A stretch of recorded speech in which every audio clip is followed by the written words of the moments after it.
the leaderboard has just been jumping around like crazy, like in the towards the end, the middle, and the beginning. Oh, looks like we're starting, so here we go. Here we go. Alrighty. Wow, it looks like everybody actually went Bright first. Which is actually the correct path to take. Yeah, it's all the rage these days. We actually had Bako take world record from Chelny with a 37-12, I believe, doing Bright first. And so we also have Ohan running Bright first. So we're seeing a lot of Bright first action, which is interesting because it was more rare, I think, to see Pharaoh first before. And now we're seeing a lot of that. All 4 runners doing Bright. Yeah, I'm actually a little bit surprised. I did see Bako take that record the other day with Bright first, and I was very excited to see that. But I actually thought a lot more people would be doing Pharaoh first in this heat. So yeah, color me surprised.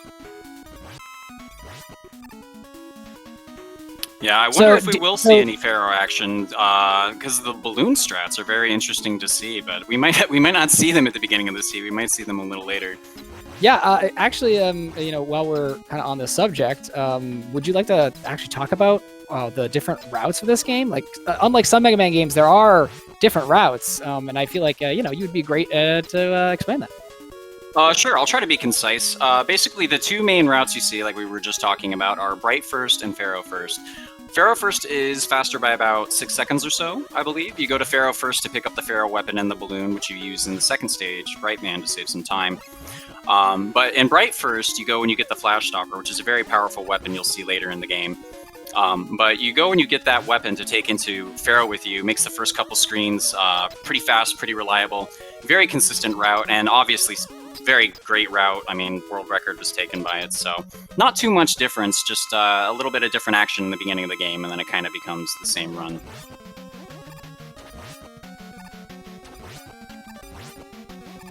All right, we got everybody here taking on Brightman pretty much at the same time, doing the Buster strats here to keep him from actually using his Flash Stopper on.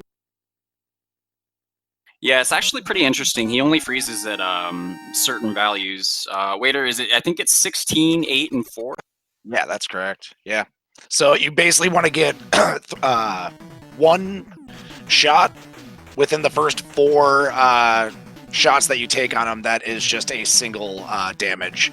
Because then after that, if you just use fully charged shots the rest of the time, it'll keep them from free. All right, we're all still pretty neck and neck. Ohan and Bako, very close. Casio just right behind. Jorge coming in behind them as well. It's very interesting to see them all do the same route because we can see like immediately how it's syncing up. Whereas with the 2 routes later, they kind of converge after the first 2. Looks like Ohan and Bako not going for coil. Yeah, we've been seeing that. The same with Casio. Casio made it we'll as have well. to see what Jorge. Well, yeah, I'm pretty interested to know how many folks have been using coil across the pit, like just to be safe. Ooh, and there you see it. Jorge, I don't think I did.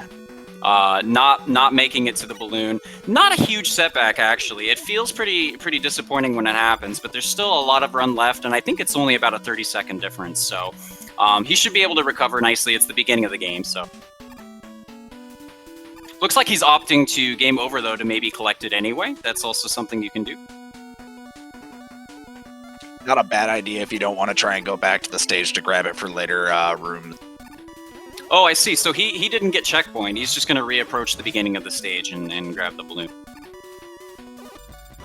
To be honest, even in this case, even if it might end up being a little slower for you to go back and grab the balloon, being able to do the strats that you know how to do consistently and comfortably is very important, I think, especially in this. Oh, absolutely. I was going to say, I think he totally just gave himself that confidence boost because Jorge went right back into it and didn't even go for the coil again and made it the second time. So that's a big confidence boost. We have Ohan and Bako just neck and neck still taking on Pharaoh. We'll see what happens here. Pharaoh is kind of a joker sometimes. He either likes to jump around or shoot these charge shots. Wow, look at that, just dying at the same time. Ohan going for the animation skip, not quite getting it. Bako decided to just stay planted, but they're both heading out of there about the same time. Just ridiculous. Casio is just wrapping up Pharaoh as Jorge's heading up. Yeah, and to note, you might not see all of these guys be synced up later on, but for the first run of the heat, it's encouraged for it to be like a no reset, so that you can just get an established time. So I'm sure we'll desync at some point later. Yes, actually, Waiter, would you like to explain the qualifier format briefly for us, like how it all works? I realize none of us have talked about that. Oh, okay. So how we're doing this is there was different heats that people could sign up for. Basically, you have 3 hours to complete a run for a time on the standings board that you can see right now. So basically, we wanted everyone to, for their first run, actually complete it so they're on the board no matter what. And then after that, basically try and go for your best PB to try and get in the standings. And basically, you can start a run all the way up to the 000 moment at the end. So you can get one final reset if you decide to right at the end. And basically, it takes your best time overall through the 3 hours. Awesome, thank you, Waiter. We're also seeing this is the ring stage full of mini bosses. You have the 2 hippos, the 2 slinky guys, lots of dangerous platforming, and you have to use your ammo and health effectively, because if you make some mistakes with those, you're going to be very shortchanged at the end. You're using your ammo and health basically up to the end. When you pick up big drops like that, for the higher level runners, it's a little unfortunate because it slows you down, and they count on their strats being consistent enough that they shouldn't have to worry about getting extra health. Yeah, I actually consider ring stage to be one of the first big reset points in the game, just because it is actually quite a difficult stage. There's a lot of technical balloon jumping, and you're very low on health sometimes getting to the boss. And you actually use a lot of Pharaoh shot throughout the stage as well, which is Ringman's weakness. So if you get to the boss without enough Pharaoh, you're gonna have a bad time. So you need at least five bars of energy of Pharaoh to complete that optimally. But yeah, just a big reset point. Ohan and Baco getting out of ring at almost the same time with a sub 7:10 time. You'll notice Ohan went for some different strategies where he was able to kill Ringman closer to the center of the screen. The victory fanfare won't start playing in this game until all the boss particles are off screen, so a kill as close to the center of the screen as you can get is typically optimal for triggering that earlier and saving some time. Yeah, the sub 7 time is quite amazing with Bright First. Just it's so hard to get. I've been running this for a while, and I think some of my best times out of Ring are in the mid-teens. So yeah, just incredible work right now by Baco and Ohan. Really dangerous room they're cruising through too, as you see Ohan having a little bit of trouble. Recovering nicely. Oh no! Unfortunately, it looks like lag or some trouble might have taken an input. Many a run has been claimed by this room for all of us, so not too terrible though. He's still got some ammo to work with, so it shouldn't be too bad to still come.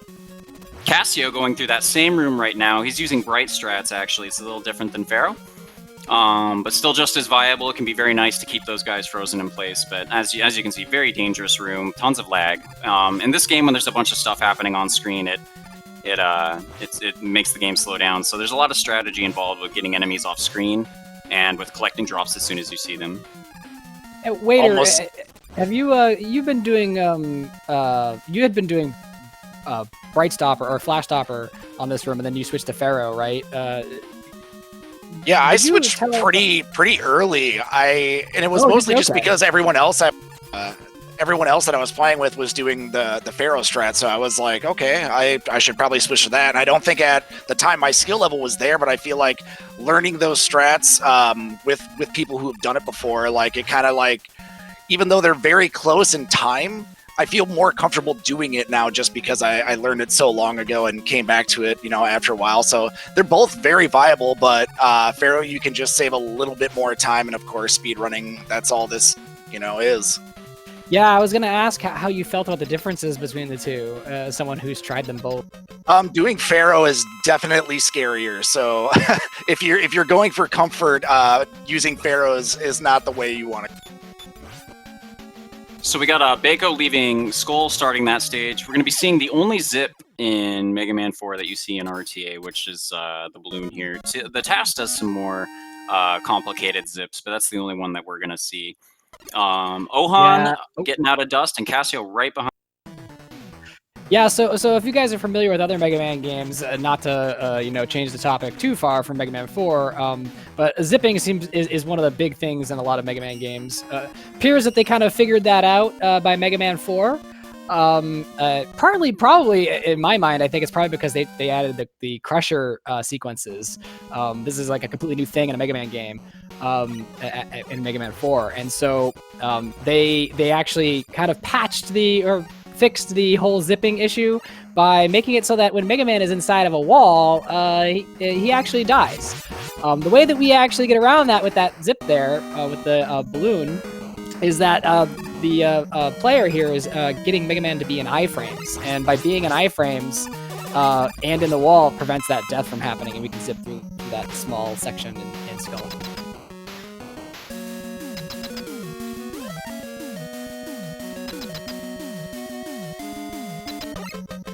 Got Baco going in for the Skull fight.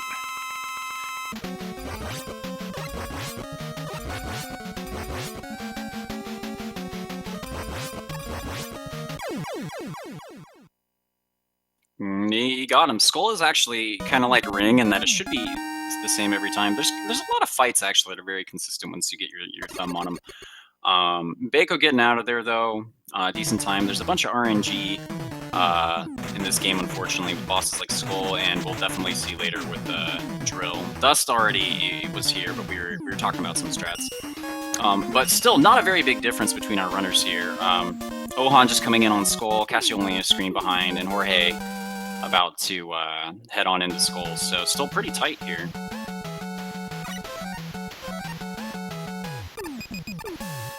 Yeah, and as you can see, Baco going through Dive Man stage here, just the continuous power of using Flash Stopper through these stages, it just negates a lot of enemies and a lot of obstacles.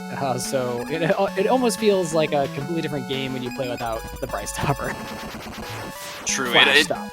As you can see, they'll switch to Flash Stopper right at the beginning of the stage, and they use it up until the boss door typically. In Dive, you switch a little earlier, but in both Drill and Toad, you were using it literally up until you're inside the boss room. So, very, very powerful weapon. I don't know if we've already explained it. I don't know if, Waiter, if you want to, or Squid, talk about why Flash Stoppers.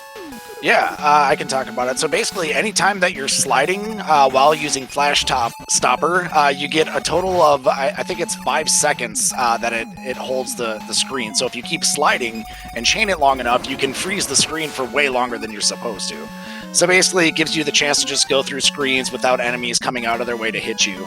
I was going to say, there's a nice little move right here I know Baco does, where he takes that back boost to save those 3 extra skull barriers for the fight, just in case he accidentally misses some of the hits. I know most people kill those 2 little mana rays, but he actually just takes a back boost just to save the ammo. Yeah, that can honestly save you. It's a very smart move. Doing the normal strat leaves you with exactly the amount of ammo you need to fight dive. So a miss, pressing the button in a wrong time can just eat that shield and make it a huge problem. Yeah, and you can see like Casio going through right now some of the sections in Dive where these mini bosses come down. One of the these are the whales in Dive stage. One of the things about Mega Man 4 is that most of the mini bosses, save for like maybe the ring guys in ring stage, are very easily skippable or manageable with Flash Stopper.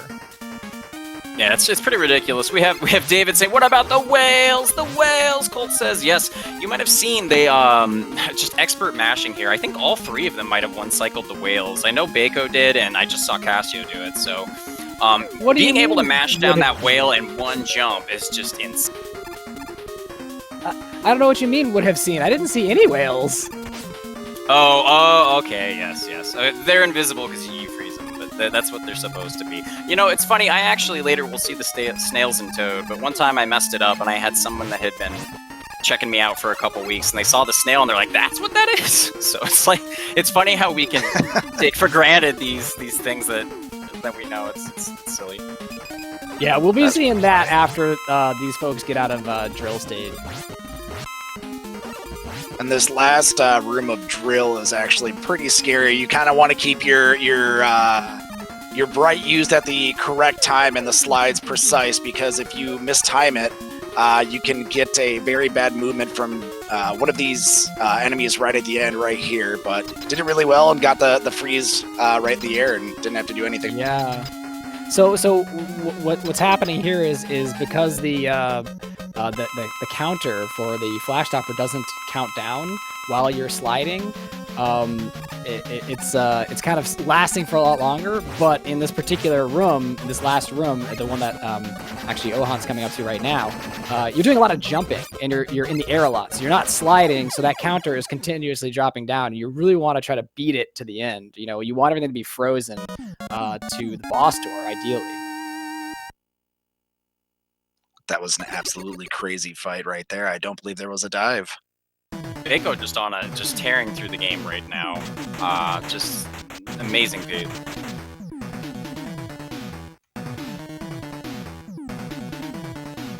I think what's crazy is Ohan taking a death and then catching up actually this quickly. Yeah, it is very impressive that it's easy to forget that happened because he's so close behind him. It really is. Jorge taking an getting unfortunate loss no to die. Ohan got no dives as well.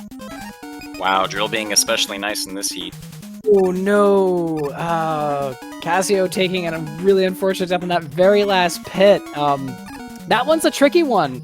It's very deceptive. You kind of have to slide all the way to the edge of that pit and do a full jump to get over to the other side. You know, it's actually one of the things that's you kind of have to get used to in Mega Man 4. When Mega Man's sliding, his hitbox is kind of elongated, and so you can slide a lot further off of an edge than you might think you can.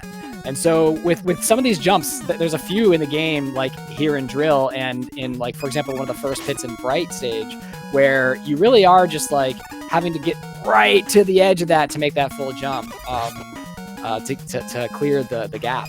Yeah, and sometimes if there's a lot of movement that you do continuously and there's a small slide at the edge and you forget to do that small slide for even the few frames, you can just throw off the entire jump. I mean, it's crazy, like you were saying, like how precise a lot of these slides need to be for these. Right. I think earlier in my heat, I did the same thing in Cossack 1. I mistimed a slide exactly like you were saying, and I ended up jumping into a pit. So it's easy for that to happen even to seasoned, experienced runners. We got the first death of Toad. Looks to be an 18. That would have been an 18-9 for the way that we would split, which is an absolutely insane time out of 8 Robo. That is just crazy. Yeah, fantastic time out of 8 Robo. An 18-9, and I have no idea where it comes from. So we have Ohan coming up on Toad here. Notoriously, famously hard, difficult boss fight to anyone that's played Mega Man, but he's absolutely a pro, so one of the worst. He's ahead of PB or right on it. I could believe that. We've just seen some amazing play out of the runners. Like I mentioned earlier in the previous heat, Prizzy put up an amazing time. It's 37:29, I believe, on there, which is just amazing for like a qualifying time, no less. So I feel like with this tournament especially, we're seeing Mega Man 4 really being pushed. It's seeing a lot of attention from a lot of really skilled people that are really creeping up the board.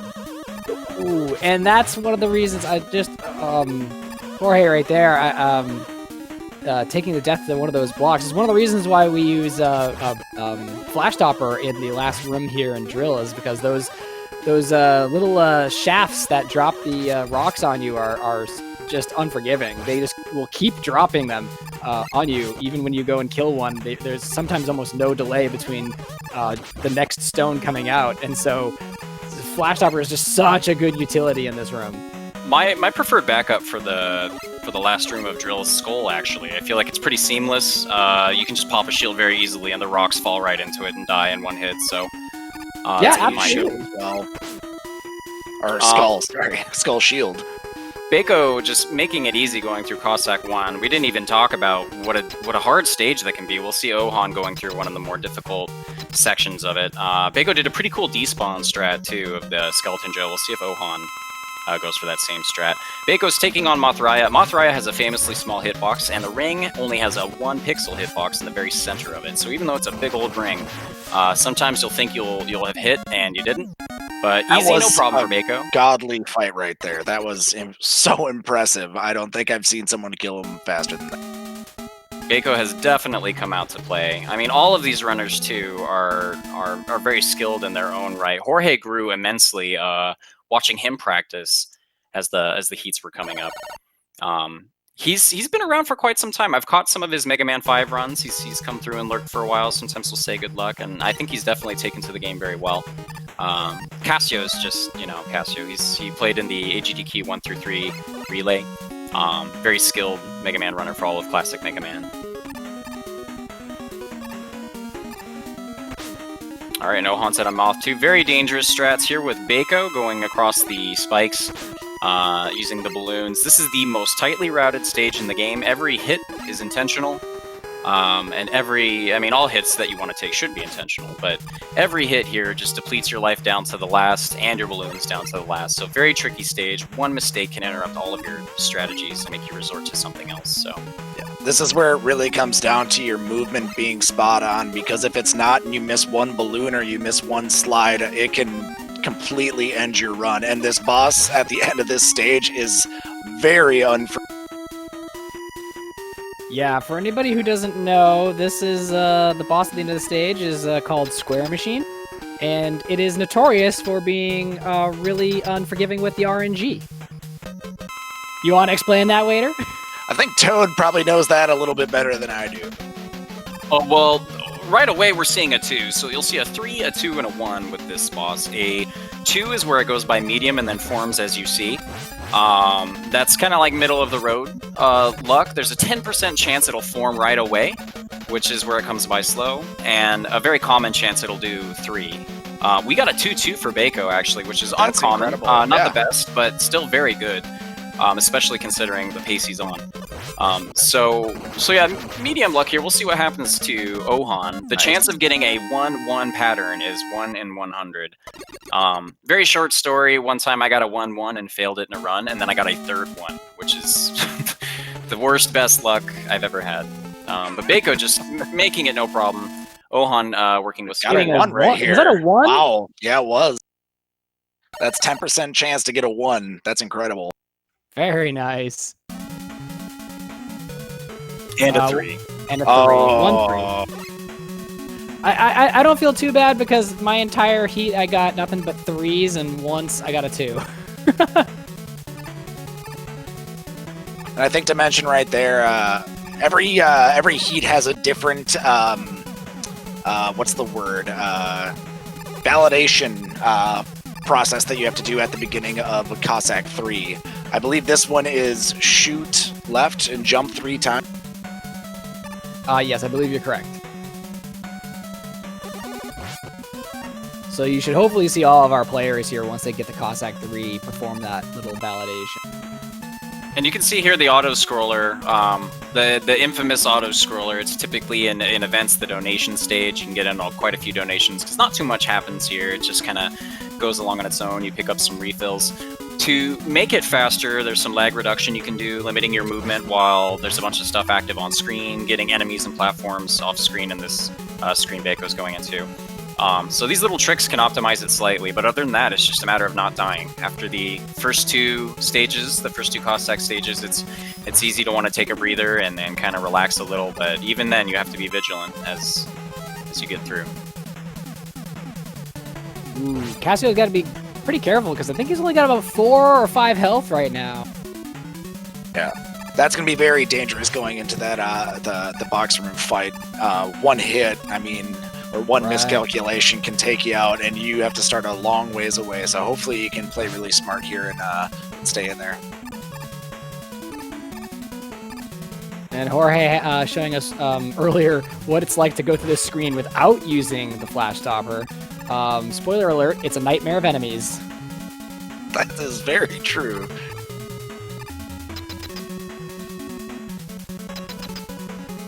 Coming in on the Cockroach Twins here. Pretty cool fight. It's another fight that should be the same every time. Has a cool little strategy where you take out the top boss and also damage the one below it. See if Bako gets that here. And it's good. Pretty cool strat. Very fun to...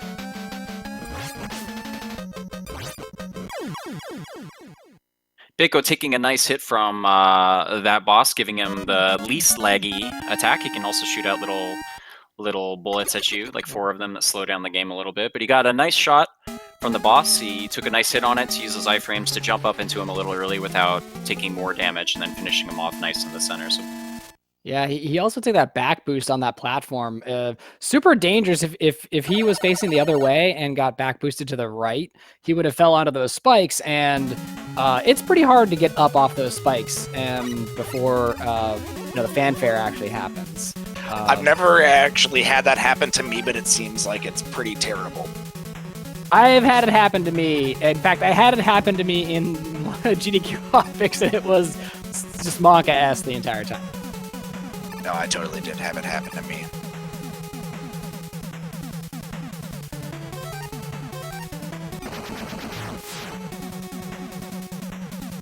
we see Bako using the rush coil to get up to that drill spot. You can also use a balloon. You're left over with 1 balloon, as you saw in his menu, that you can do there. Saves a little bit of time because you don't get the animation from rush coil in the menu.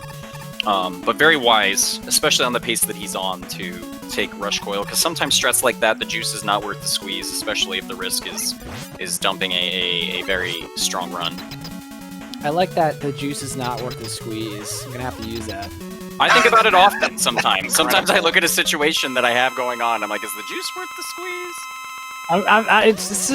It's great. It's a great little euphemism. I love it. It's great. I love it. It's concise, and you get what it means right away. So So here, I see this happen a lot. Why do runners slide off to the side when fighting against this button? Squid, do you want to take that one? That is a great question. So there's a little glitch that happens with this boss, which is called the Cossack Catcher, because this right here is Dr. Cossack, where if you are sliding, the Cossack Catcher will not move left or right. I think it can move up or down a little bit, but it just won't move left or right. You will stop the motion. So what a lot of players do is they'll slide just as the Cossack Catcher is going to move, and it will by doing that, you're manipulating where the Cossack Catcher actually is on the screen. It's pretty typical to see people sliding in the corner, but we saw some interesting movement from Darko in his heat, where he waited very patiently until Cossack was just about to move before taking a slide. It definitely gives the impression of a lot of control over the fight versus I think I mashing just saw slides. Ohan It's do pretty that right there. I think he did the same thing, where he wasn't sliding, he was just waiting, and then he would slide at the last moment. Yeah, Oh, you can well, there you go. you can time it so that it's you're sliding when the Cossack Catcher is about to move, and it will prevent it from moving left or right. I just think that a lot of people prefer sliding into the side, because you can just basically mash sliding without any kind of consequence, without any real consequence. But if you want to really manipulate the Cossack Catcher well, you can slide basically when the Cossack Catcher is about to move. In the bottom right, too, we have Conster swapped in. Conster's another classic Mega friend that's been around for quite some time. Plays a bunch of different games as well as Mega Man X. Very pleasant fellow. We're glad he could make it. He kind of got into the tournament very last minute, but as you can see, he's playing a decent game, and we're excited he could be here. Yeah, absolutely glad to have him. Yeah, so this stage that kind of went by in a flash here is Wily 1, and the gimmick in this stage is that it's just full of Mets. The entire thing's full of Mets, and you'll never guess what the boss is. It's a big Met! Who is your Met Daddy, and what does he do? He is appropriately named Met Daddy. Actually, Metal Daddy. That is true, Metal Daddy. That is very true. Daddy drops a bunch of little baby Mets. Those are optimal to deboost on to get around Met Daddy. Met Daddy himself does quite a bit of damage. Bako already taking him out. You get long and short patterns from him. We'll probably see a little bit more from Ohan here. And just a reminder to anyone that might have wandered in, this is the Mega Man 4 Qualifier Heats, where our runners here have 3 hours to get the best possible time for Mega Man 4 as they can to get a qualifying time in the top 32 times you see in the standings. Our runners are still completing their first run. Bako on a blistering pace, and Ohan very close behind him, and Casio coming up as well. Very exciting stuff so far. Very just amazing.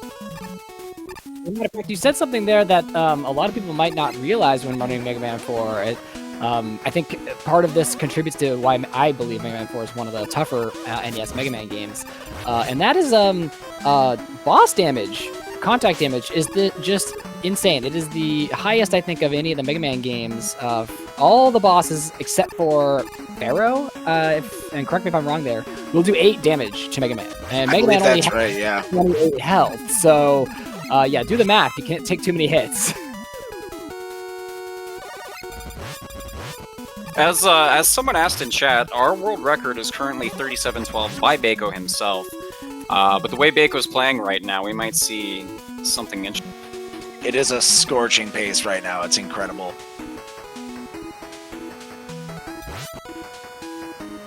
Yeah, truly. I mean, there's someone said in chat earlier that it's like watching a TAS, and yeah, it's just amazing the amount of skill and consistency he has to achieve these really difficult and aggressive strats, especially in this context, in this situation where he's going for a qualifier time. Interesting fight coming up that Bako's going into with the Toadman ability. He's going to fire a rain at the beginning, which will interrupt the boss health fill. He's going to approach the boss, and he's actually going for the drill strat, where he disables the hitbox of Taco Trash, and then he enters him to attack him from behind. This strat is actually slower than just using the ring itself due to all the menus, but definitely a wise choice given the pace of the run and securing his time. So what he did there was so cool. He actually jumped onto the ledge, jumped up, switched to drill, fired the drill, immediately menued, switched to ring, and then fired a ring into Taco Trash before then getting into the hitbox behind him. Like, that was some really cool just stuff. wizardry. It's just crazy. Yeah, just absolute, like, gaming sorcery. Yeah, and that was just one jump. That was all one jump. So now the refights, we're going to take some ammo refills here, and then Bako's going to be heading into the casino of this game. You have to fight all the bosses over again, and they still have the potential to do all the same and goofy stuff that they do in the 8 Robos. So we'll see how it goes. We're looking for a good shield from Skull, no dives from Drill, no sucks from Dust, and hopefully we'll just have a nice, clean refights and enter into Capsule with an amazing pace. Casio also beating Met Daddy. I will say, going into these refights, your weapons, keeping the right amount and making sure you take the right amount everywhere leading up to all of these fights is extremely crucial. And if you miss once on earlier fights, you have to, lose time because you have to regain more weapons so you can move through these final stages. So before you can even get to these fights, which are already pretty hard to do, you have to have the right amount going in and almost every single time. Already Bako getting a good shield from Skull. Just a great start already to some of the bigger parts of the RNG. Going to be taking on Skull. He'll have enough ammo afterward to hit Bright with an odd number of Skull shots, so that way he can set his health up for the manipulation where he doesn't get frozen. But yeah, after this we'll head into Drill and we'll see what happens there. Yeah, some Mega Man games you actually just kind of go around the refight rooms pretty standard, like one after another. Mega Man 4 is one of those games, Mega Man games, where you have a set kind of pattern where you want to go to each one of the refights because one of the ammo usage and two just the menuing. The menuing is, you want to try to menu as little as possible because it's just so long to open and close that menu. It doesn't feel like it, but it really is. Yeah, absolutely. And not to mention, Ohan is just crushing it right now, and he's pulling in very close behind Becca right. Someone in chat also asked if Beiko was Japanese. Yes, Beiko and Ohan are both from Japan, and Jorge and Casio, I believe, are both from Brazil. I'm very pleased that in our tournament we had such a huge turnout from people pretty much from everywhere.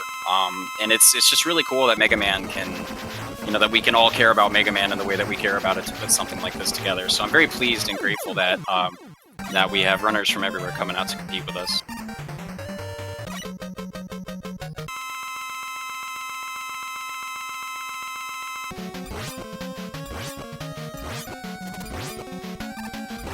I believe it's pronounced Beiko. But here we go into Dust. We're going to see what kind of sucks we get. Hopefully Hopefully he doesn't suck.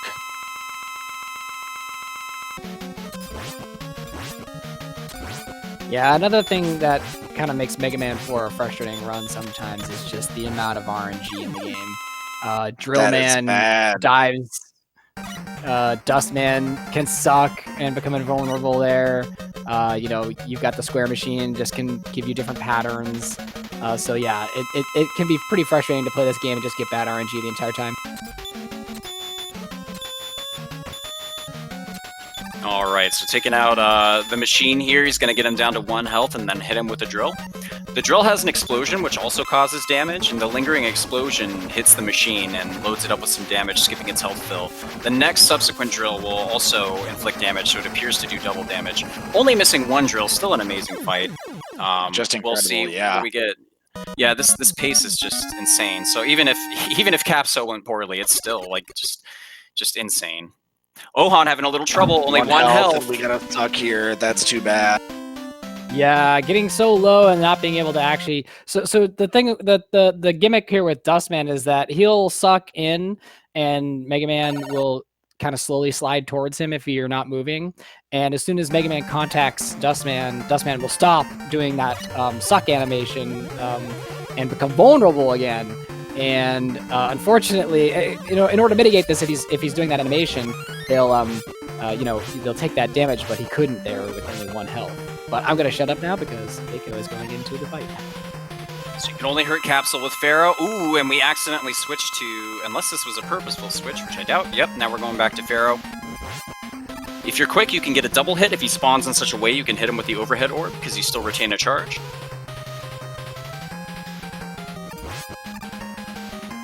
Double hit could do this. And he gets it. Brilliant time at 37:29. Just crazy time. First run of the night, getting a 37:30 is just crazy. Just immediately, right out of the gate. No resets, no, just the first run. So if this is just a warm-up, who knows what we can expect here on out. It's going to be a difficult run to top, but Beiko just might be the guy. And from here on out, you'll see that we'll probably end up desyncing all these runners. The first run is kind of encouraged to be no reset, like I said before, but now players might just reset. Ohan going into Capsule, let's see what we get. Bad spawn at the bottom. Spawns are frustrating. Very nice, 38:22, solid time. GG. Well, as I expected, getting bopped down a couple of places. Yes, that was expected to happen. Like I said, these two players are extremely good. And they're immediately just on the attack again, just immediately ready to go. Looks like Ohan, though, is doing Pharaoh first. Here we go. What is this? Looking for that 6-second save. Here we go, everybody. We might be seeing some interesting strategies out of Ohan. Ohan is known for doing Bright first, so we might see some very interesting play. We'll get to see the balloons in Bright and the Pharaoh fight against Bright, so very... I'm so excited right now. This is incredible. It seems that he did Bright first probably just to get a solid time on the board, and now he's going to go for his PB. Yes, for the both of them, gloves might be off. I would imagine Bako going for some of the more aggressive strats where he played it safe before. He might just be going for it. Now that he has a 37-29 on the board, it's safe to say that he's secured for the cup. So this could just now be just playtime. Let's go. Let's get this PB and it's or improve world record rather. And the same could be said of Ohan now that he has a decent. Yeah, don't put it past Ohan to not be able to pull a world record out during this heat. I mean, it's definitely possible. He did have world record himself at one time. So. All right, looks like we're coming in onto Cossack Cockroach Twins with Jorge here.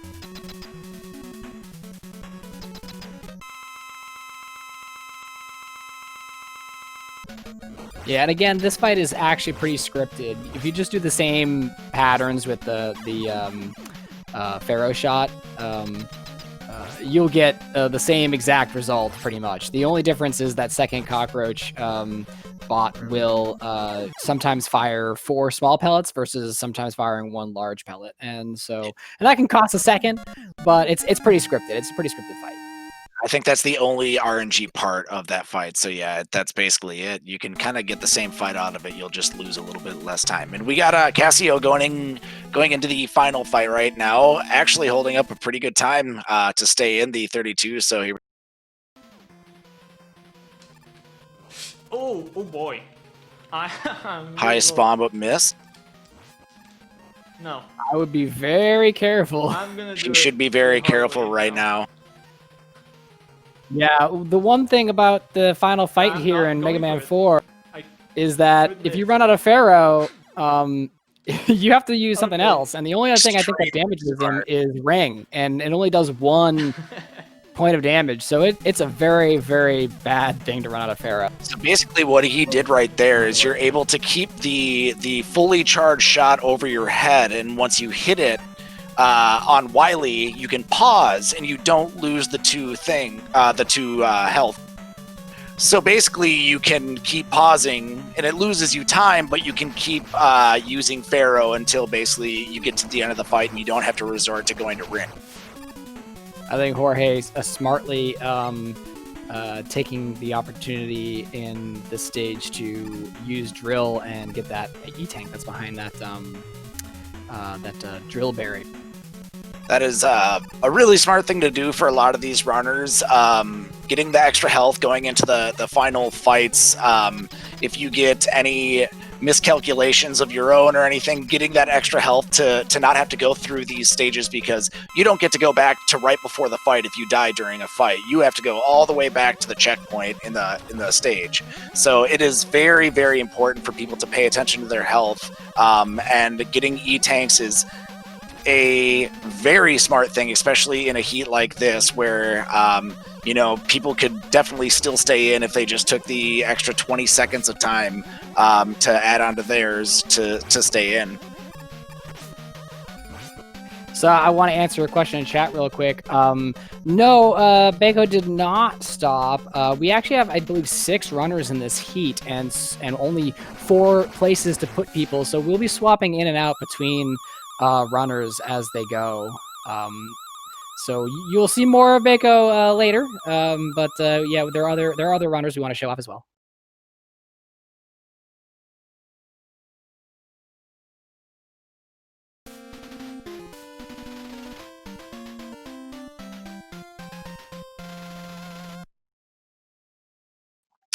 Now we got a Retro Game Commander going into Cossack 2 right now.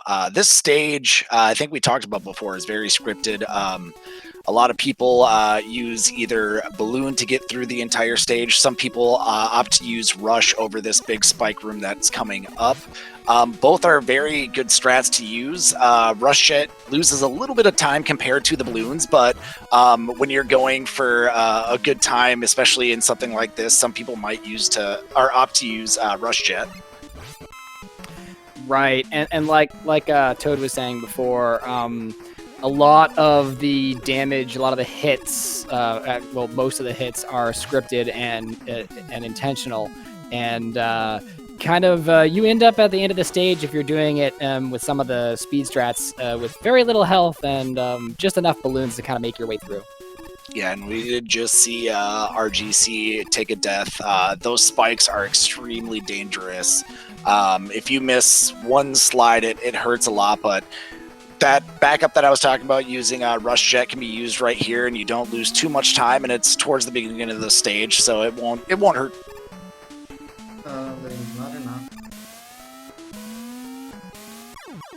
Yeah, definitely the Rush Jet backup for this is a good one. It doesn't really lose that much time, and it's kind of the intended way anyway, you know? Yeah, it really is. I don't think they intended you to to slide and jump off balloons and take D-boosts off them to get across. That was never their intention. Sometimes I wish that the later Mega Man games had the same spike behavior as Mega Man 1, where if you touch the spikes, no matter if you're in iframes or not, you will die. Just because it would be interesting to see what kind of strategies develop around spikes then. I don't want to think about that. Why would you do that? I do. I want to think about it. All right, think about it, and I'm not going to. Because that sounds so terrifying. Welcome to Mega Man 1. But back to Mega Man 4. Got Concert going to the refights right now with a pretty decent time.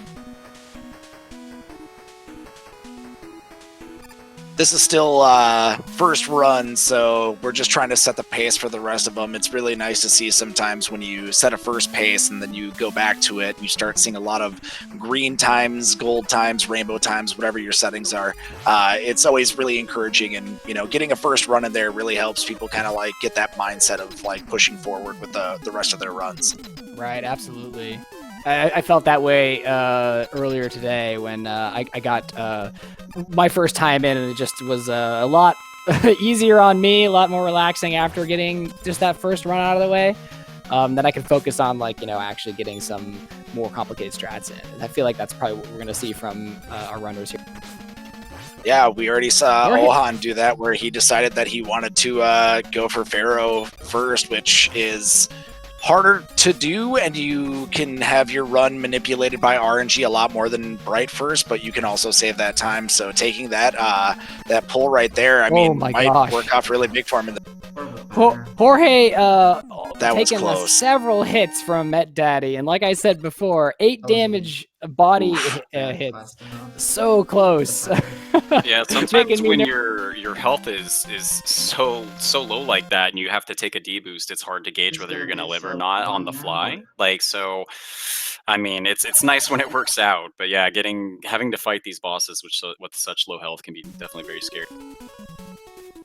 I feel like it takes a certain amount of skill to count up all of your health in the middle of a battle. Yeah, you have to have a decent eye. In my case, my CRT is not always it's not always super eye friendly. So sometimes when I'm trying to do it, I have to lean in and squint a little bit to see. But that could also speak to me needing to get my eyes.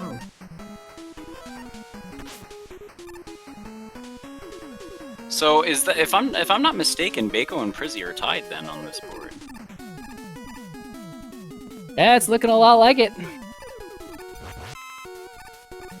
Yeah, just absolutely amazing. I think it's going to be challenging, but like you mentioned earlier, it's nice to have that solid run under your belt where you feel like, okay, I feel relatively confident now. I would like to improve my time, but it can definitely be very comforting. It took me a little while in my heat to get a run where I felt like, okay, this is a good baseline. Started pretty rough, and we've seen that. We've seen some runners run into unexpected hiccups. In my case, I played it all the way through dive stage and got to the end to switch to Skull before I realized I went to dive before Skull. So I played through an entire stage not realizing I hadn't picked the right stage, and so just all kinds of goofy stuff can happen in these situations. This is kind of why I like playing Buster Only, because it gives you a lot of interesting backup choices when something like that happens. True, there is a versatility in only having one weapon. In the sense that, it's easy to have strats at all times. You don't have to switch. You have your Buster. Cassio going for that little jump off the cricket there. I don't know if you caught that. That's a very tight window. I think it's like a 4-frame window. I may be mistaken, but you have to walk against the edge of the cricket and jump at just the right time to make that. It's usually wiser to wait a little bit if you don't get the big jump, but he went right for it and nailed it. So. Oh, I forgot to spin.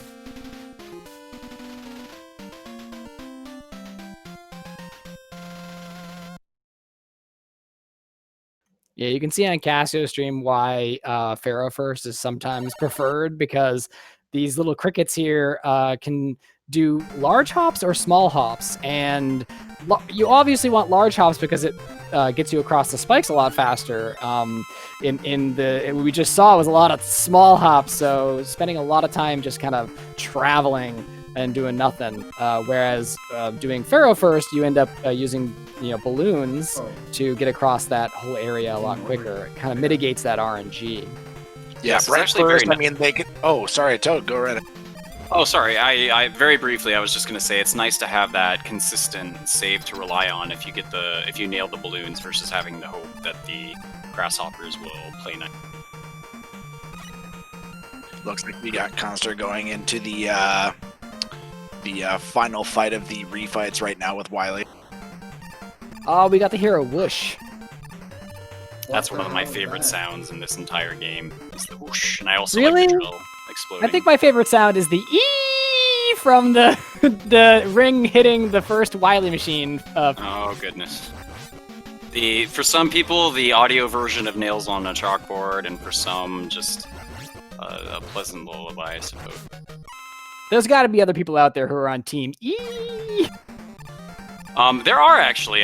You were not the first person to tell me that I was surprised to hear. It doesn't particularly rub me in a very strong way either way, but it is a little grating. Retro Game Commander getting up there with the balloons, a little tricky, but he made it. That's a very tight strat because the balloon is disappearing like it does in the wall when runners are using it elsewhere in the run. So you have a very limited amount of time to get on the balloon as it's disappearing to get up there. It ends up being faster than Rush Coil, as I mentioned previously, because when you switch to Rush Coil, it plays an animation. Oh, we're going into Conster's Capsule Fight here. In my personal opinion, this is probably one.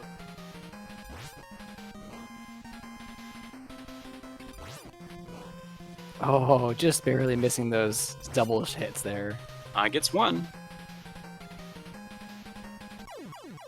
Very nice, Oh, GG nice. Conster. That's a real PB. GG. That's a real PB, he says. For Awesome. real PB, big GG. GGs. Everybody's GG. everybody's Big PBing GG. during these heats. Gonna take a victory lap, it seems. Well deserved.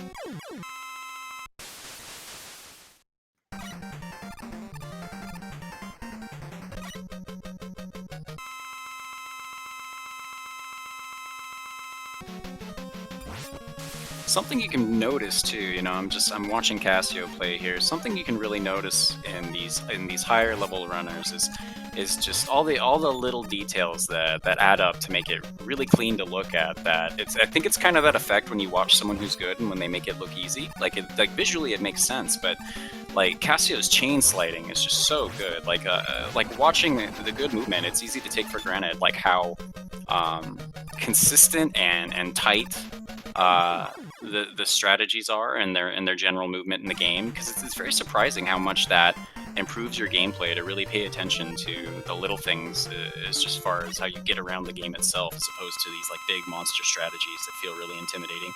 Oh, absolutely. So I think that's the... Go ahead, please. Sorry. I was gonna say it is kind of like an art. Timing all those slides to be perfect. You would not realize actually how much time you do end up losing from just imperfect slide chaining. So getting that slide chaining down, well, is just it seems imperceivable, but it's actually very beneficial.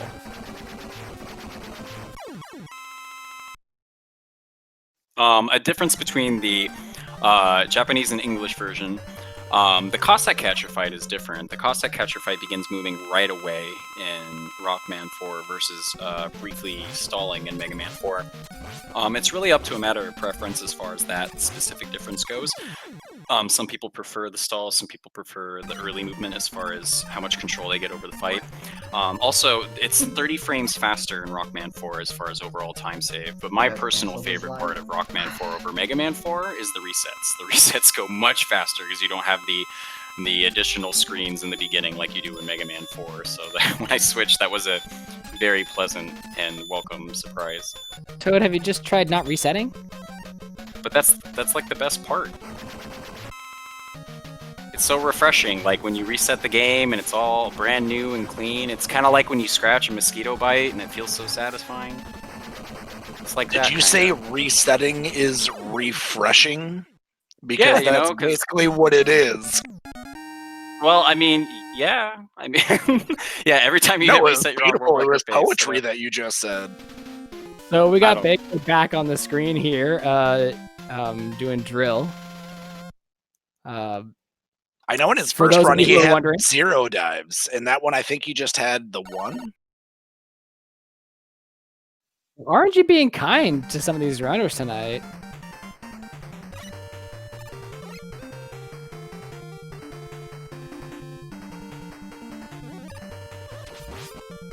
All right, looks like Jorge is going into his capsule fight right here.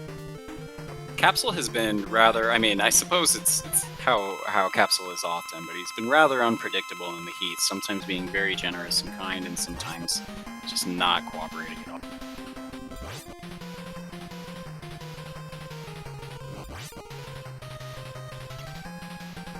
Playing this safe, you're not trying to go for any of the double hits.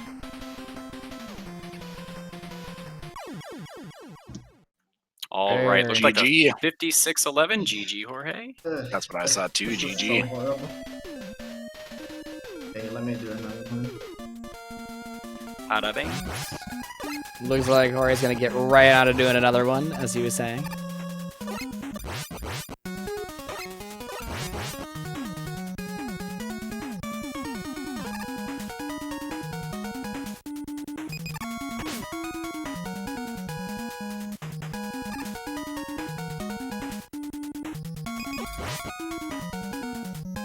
So here's an example of the oh no, Beko falling straight down that pit.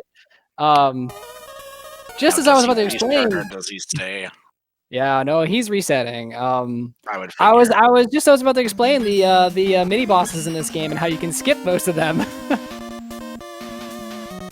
All right, guys, I must confess, I had it happen for the first time. I forgot to do push to talk, and I ended up just talking for a while. I'm already at like 8 for you.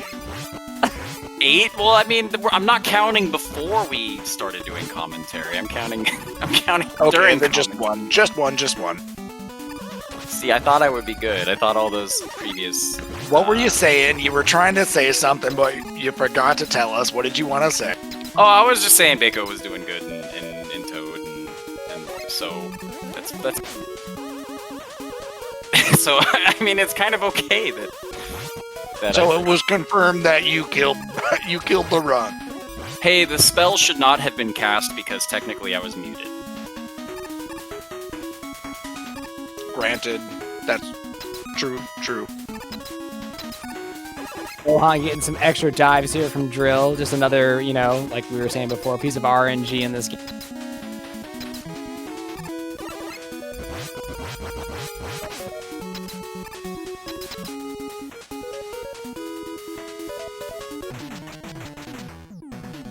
And Yeah, retro we're definitely. sorry about that, Toad. I was just gonna say we're definitely. Go ahead. Okay. Retro Game Commander taking a death to the Met Daddy. This is actually kind of another example of why Mega Man 4 can be a pretty tough game. As you see, the checkpoints in the Cossack stages and the Wily stages are not at the boss corridor, not at the boss doors, like in pretty much every other Mega Man game. The checkpoints are at the midpoint of these stages. So if you die to a boss in the Cossack stage or in the Wily stage, you go all the way to the midpoint of that stage. And so for casually too, this can be extremely frustrating. So it's just very unfortunate, and definitely want to avoid like any kind of mishaps with bosses in the later stages. Yeah, I think any stage where you have to use Bright Mana, considering that you're using it through almost every screen throughout the whole stage, any kind of death or misuse is very punishing, because you might miss being able to do Bright in a screen that you definitely needed to do it, or you have to, menu to something else in order to save it. So yeah, it can be tricky and definitely very punishing. And on that note too, it's interesting that casually a lot of people do Toad first because he's such an easy boss, but the stage itself is actually very challenging without Bright. I feel like this is definitely one example where learning some speedrun strats can even help out your casual game, because just using Bright in the first screen, for instance, is just such a lifesaver versus having to deal with absolutely everything else. That's actually really funny that you brought that up, Toad, because I remember as a child I would go to Toad first because the boss was the easiest, and I wasn't thinking about how difficult the stage actually was.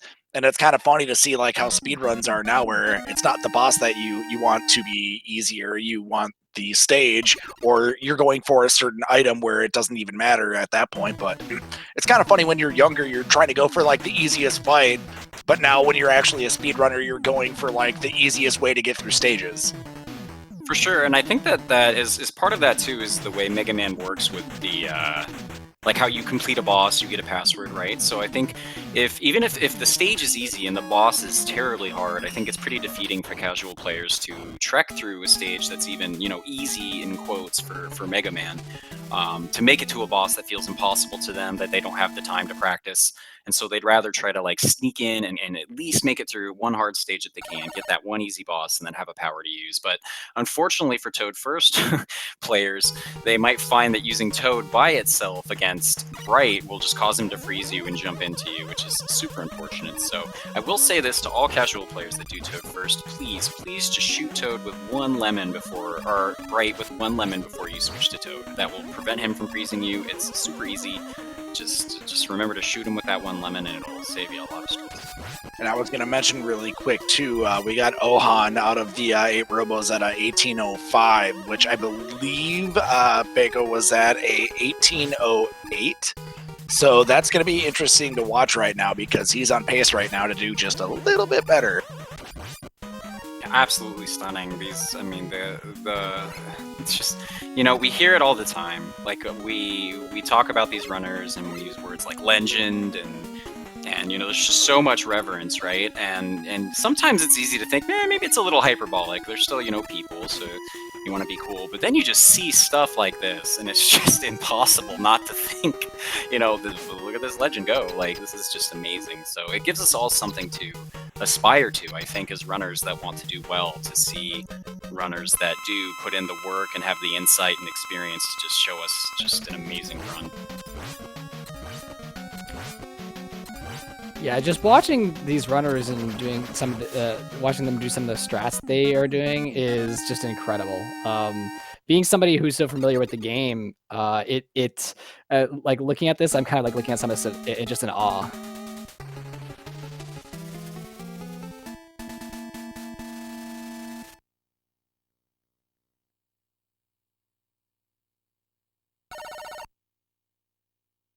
Retro Commander cruising on in with the rush jet right on into That's the door. a really good strategy, to be honest. That room is so dangerous, and if you die in that room, it sets you back, like I said, to the halfway point in that stage.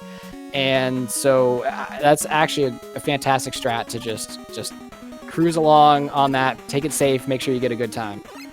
For sure. I think it can definitely be tempting to try to want to rush or go for risky strats under the pressure of wanting to get a good time, but it is definitely a sign of, I think, wisdom and experience to use strats that will definitely deliver you when you know you need to be making.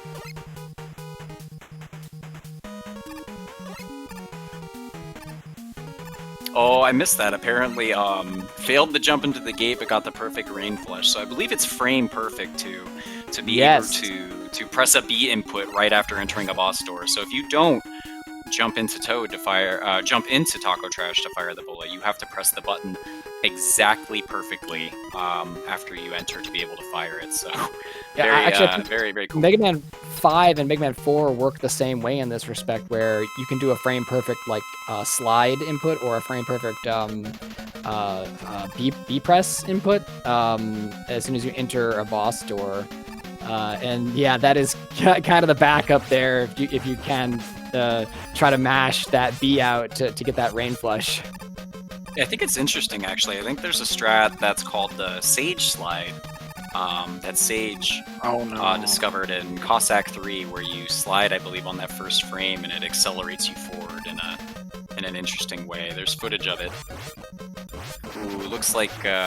Lohan got a 2-3, which is I think that's the average, like, that everyone gets is a 2-3 or 3. I believe so. I think one is more common than the other, 2-3 over 3-2. I don't quite remember, but yes, one of those, and maybe both of them are the most common patterns you can get, even over a 3-3, which is nice. Sage trying to recover on these spikes, those moving platforms trolling a little bit. Slide speed in the boss room. There it is. Thank you, Sage. The man himself.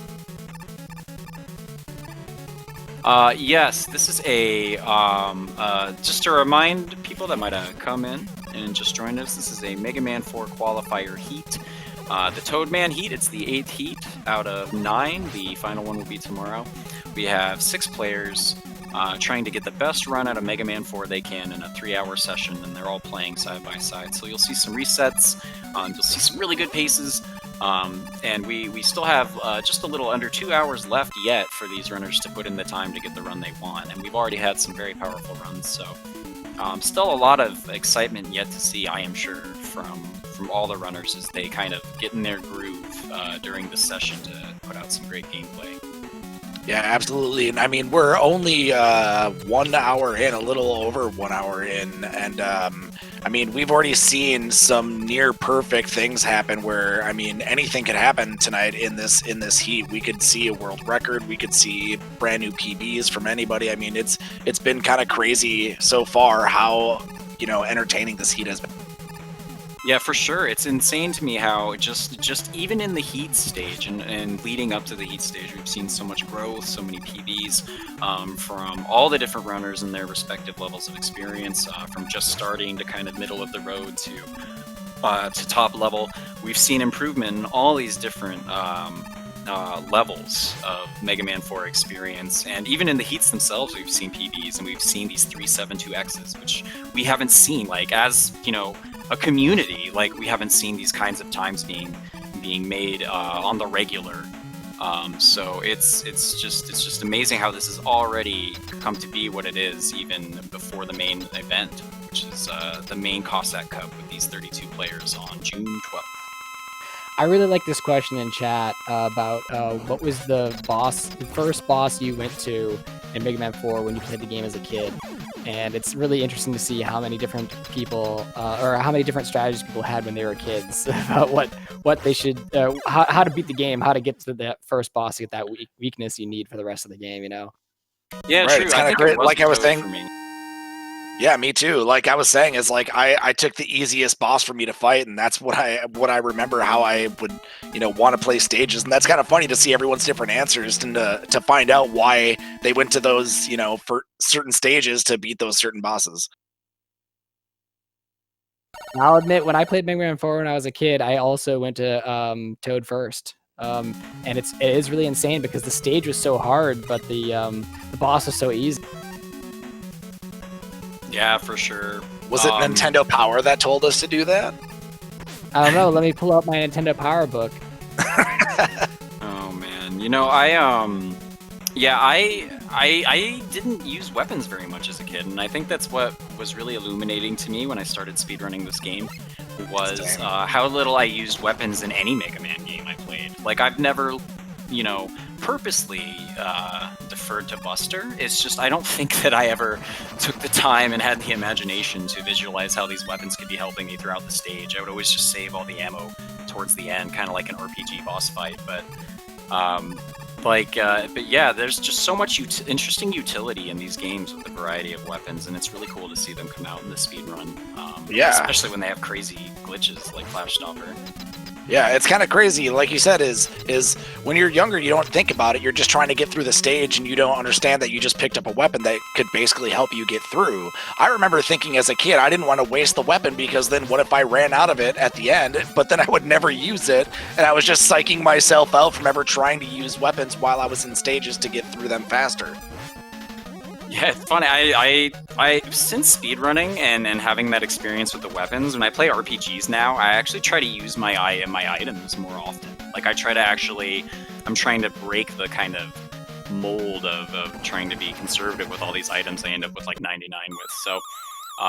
So yeah, it's interesting the perspective you take when you begin to investigate the game a little more. Yeah, it very much feels the same as in like an RPG. Like, oh man, I've got this weapon that I just got from this boss, and you're like, I need to save it for the boss, you know. Whereas, of course, in speedruns, these weapons are extremely useful in a lot of different situations. I'm going to be 100% honest. I probably thought as a child, if you used the weapon, that you wouldn't get it refilled at the end of the stage. So I just never wanted to use them because I don't think I ever used. Ultra wary of his wares. Just I'm never even using these. No, that's I was how it the is, original though. Buster only. Yes, just by natural inclination, you were the Buster King. But yeah, it's funny though. I played mostly Mega Man X growing up. This game came out in 1991, and I remember my uncle having it when I was very young. But by the time I had the physical dexterity to really enjoy games that were really challenging, that's about when I was getting into like Mega Man X and some Super Nintendo titles. So I revisited a lot of classic Mega as an adult, especially after being exposed to speedrunning, and it's just super fun, really good. I appreciate it a lot more now as a grown-up than I did as a kid, and I think that's unfortunately one of the barriers that you see with these kinds of games is that people just say they're hard, just like immediately hard, and it's true. Like they're difficult, but when you're a little bit older and there's kind of like a community and you can investigate a lot of this stuff, it's just super enjoyable to kind of learn the game and take on a game that you're already familiar with in a whole new way. It's a very fun way to experience a whole new game inside a game that you already love, kind of as a grown-up, I suppose, if you played this as a kid. Yeah, I was gonna say we got Ohan going on the Met Daddy fight right here. He got a good pattern right off the get-go. I do want to go in on the community with Mega Man and just retro in general. Like, it is one of the most welcoming communities that I've ever been a part of in my entire life, and it's kept me around way longer than I probably thought I was going to stay in, just because of how amazing people are. So, the retro community, Mega Man community, has just been absolutely amazing, and even like the Mega Man 4 community, like it really shows with how big this tournament is, how powerful, you know, a small community can be to get other people to come and, you know, play the game and play in a tournament with them that they're very passionate about. So Mega Man 4, Mega Man Retro has an extremely amazing community, and I think everyone already knows that though.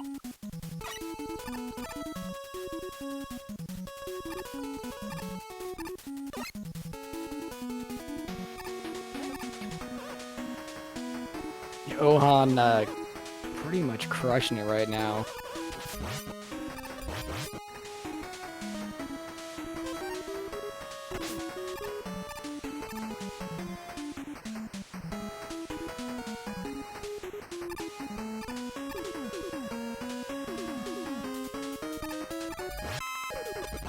We got Retro Game Commander probably experiencing the ease right now.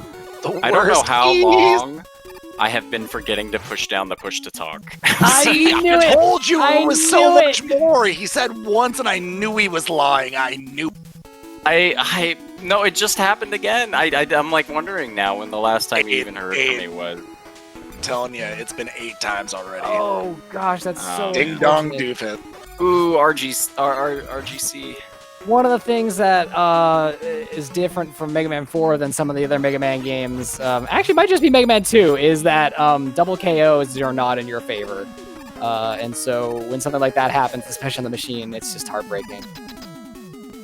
Yeah, taking a lot of people, it's interesting. A lot of people will be tempted casually to save their E-tanks for capsule because it kind of makes sense. It's the end of the game, right? But when you factor in the fact that when you game over in refights, you have to fight everybody all over again, and it's just such a pain. Like I strongly recommend any casual players, if you have E-tanks saved up, use them for this fight. Game overing to capsule is nowhere near as bad as game overing to machine. Absolutely. And So, I was going to mention Ohan just decided to do a different fight than Beko did for the top run right now. He actually opted not to switch over to drill to take out the iframes of the boss. He decided to go straight to ring for a quicker fight, and it looked like he got a pretty decent one. He actually did that last time on his last run as well. It was a pretty interesting fight. He kind of just stood there on the ledge shooting ring and then back boosting any of the shots that Taco was throwing out. So yeah, pretty interesting fight there from...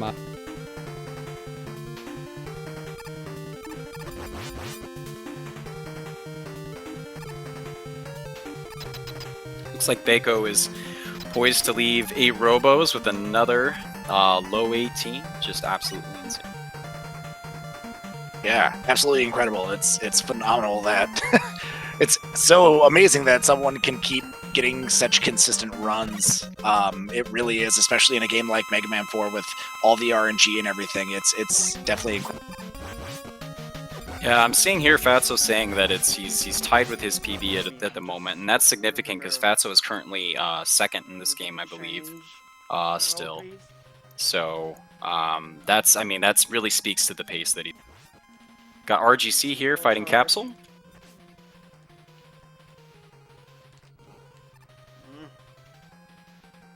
He's got to watch his health here too. Very easy to die. Oh my gosh. Ooh, when he jumps into him. That is too bad. But this stage is very short, so he can get back to the fight pretty quick. Even with the game over, that might actually be quicker for him because it refills his Pharaoh right away, so he doesn't have to go through the stage and try and farm for weapon health, so it might actually be quicker for him. For sure, I definitely think it's actually optimal to die early if you know, instead of messing around with the ammo, as you had mentioned. You see that happen a lot, people who opt to grind the caterpillars when it's just realistically much more fast to game over. Assuming you don't pick up a lot of lives. Right, because I mean, those, as anybody who's tried to grind those caterpillars know, they just don't drop anything. Missed him.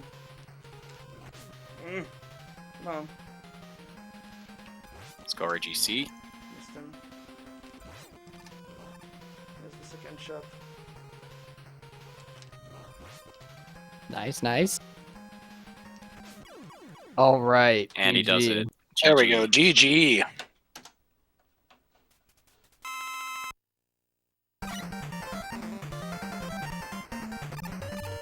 Retro Game Commander wrapping up his run with those cool kitty splits, the Mega Kitty. We got Ohan still going through the refights here. Taking out a very nice ring, heading on into Dust. Let's see what happens. Now, I just saw something different there. Instead of Oh, it's electing to go to Toad third to last, he went to Pharaoh third to last. I don't know if I've seen that recently.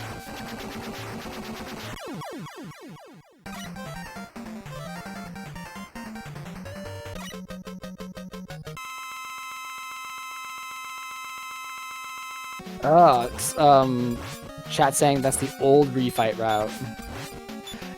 Ohan, I think, since he's a little bit old guard when it comes to Mega Man 4, might have a little some strats that are maybe hybrids of some strats from kind of long ago that have been maybe more refined these days.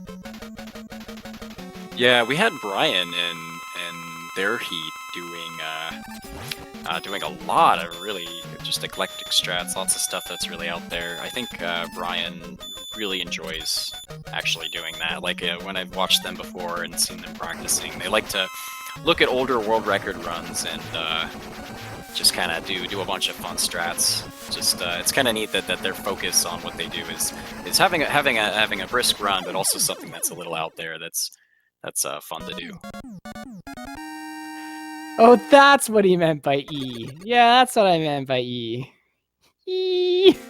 Team E. All right, so Hype Ohan just cruise on into Capsule with a really hot time. So we'll see what happens here. Extremely good time.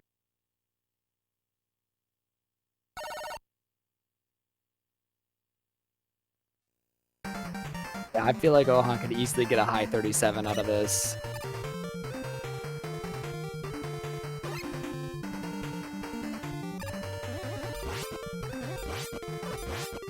Yeah, so 37-29 would create a three-way tie for first, so that would be insane. But let's go Capsule. Give us some good luck here.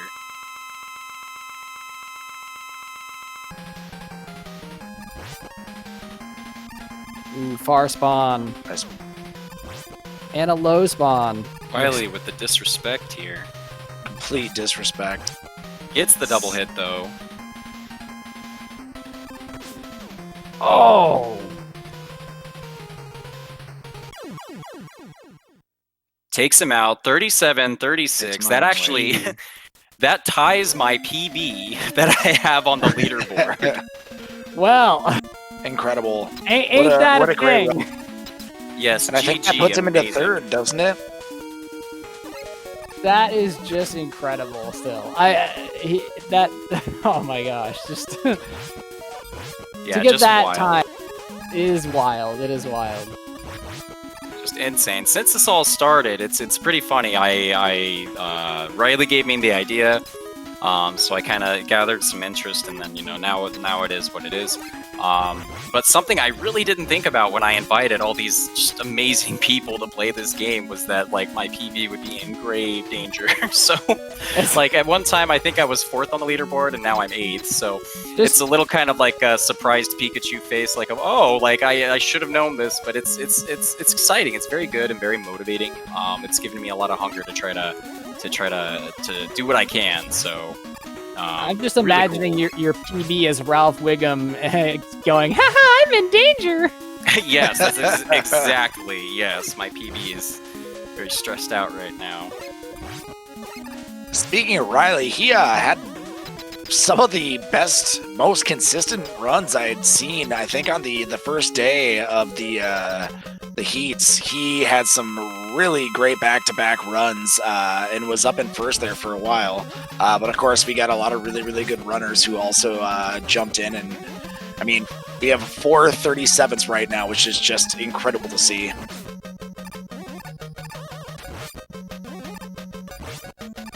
Oh goodness. Yeah, it's so cool to see all the action in Mega Man 4. And already, we're not even halfway through the heat quite yet, but it's just been so much action since it started. So I'm just so surprised and like delighted really that we've seen this many 37s in just the very beginning of this tournament. yes, just the qualifying times are proving that the top of the board are 37s, which is almost like the actual for real leaderboard. So, like, it's just ridiculous how this has gone. I am blown away.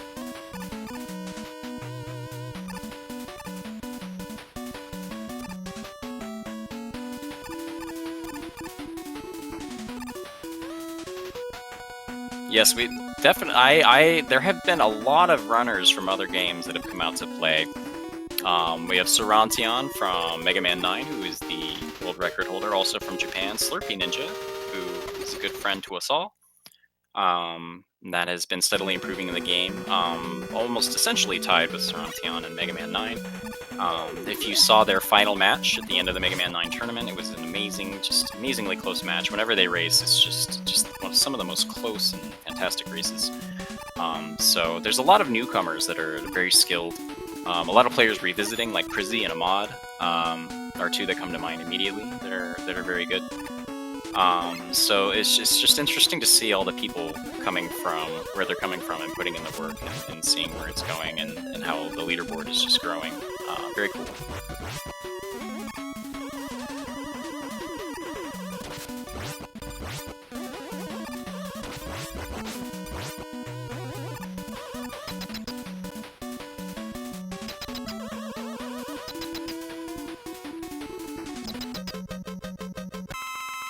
Conster taking that tiny little jump past the spikes, giving me a little heart attack.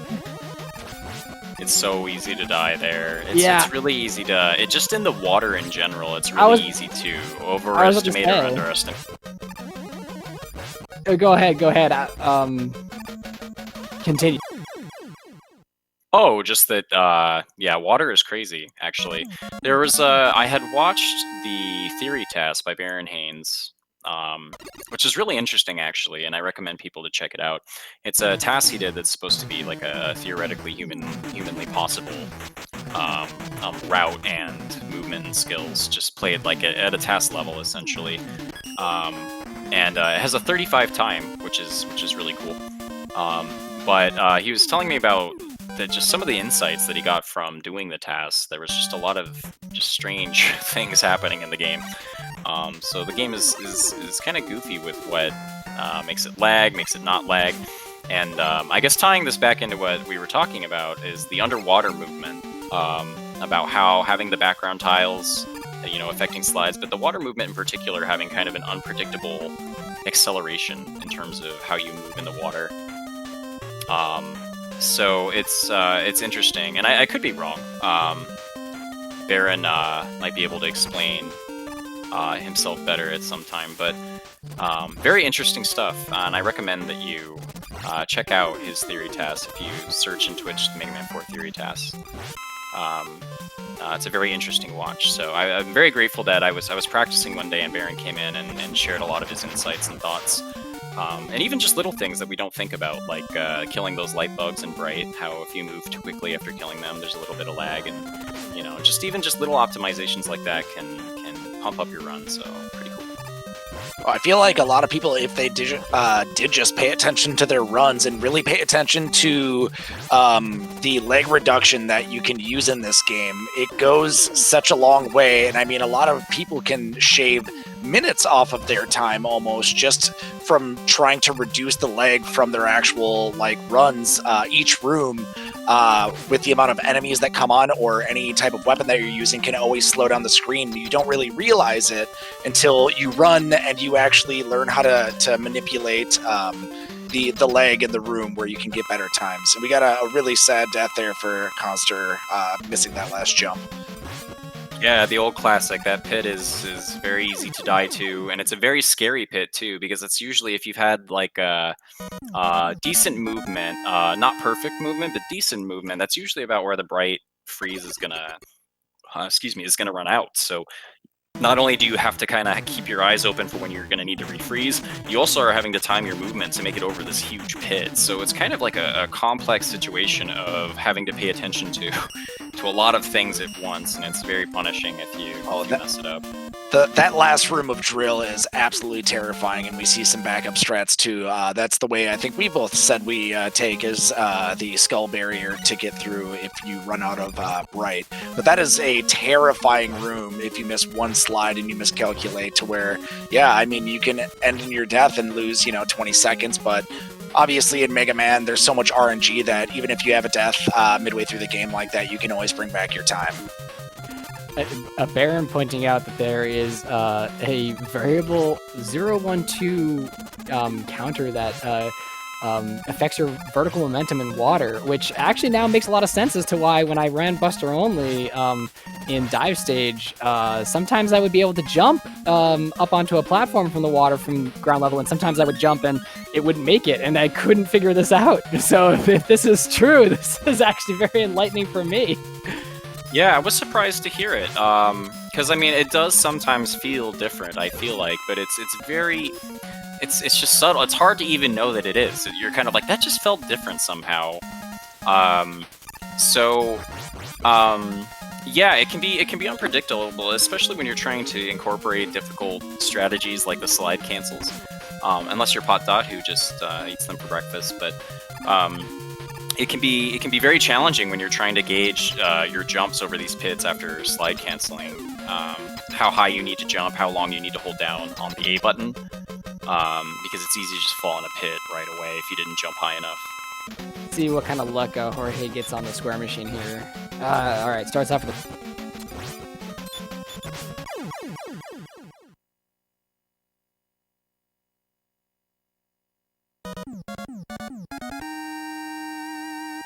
very, very cautious about his health right now. Can only take one more hit.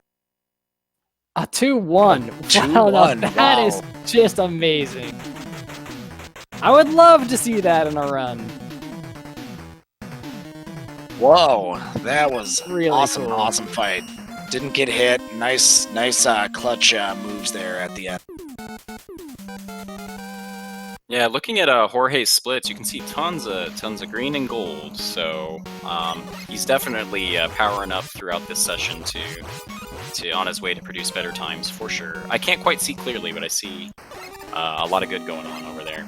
And yes, actually, yeah. So it's interesting you say that, Baron, too. And Fatso's comment of my screen times. Yes, see, it's interesting with the tool we've been using that tells you your time when you get out of each screen. It gets really easy to almost zone in on PBing in those screens and playing so aggressively that you're not thinking about consistency anymore. You're thinking about beating these times, and I feel like that was kind of my experience, where I am trying to play just extremely aggressively. That being said, I think that kind of experience with the practice ROM and really paying attention to detail was pretty transformative for my gameplay. Having that immediate feedback, but lately I've been trying to do just entire stage grinds. So I feel like that's been improving my consistency. So the verification sequence, somebody asked in chat, is in Cossack 3, and this time it is firing the buster left and then doing 3 jumps, if I remember correctly.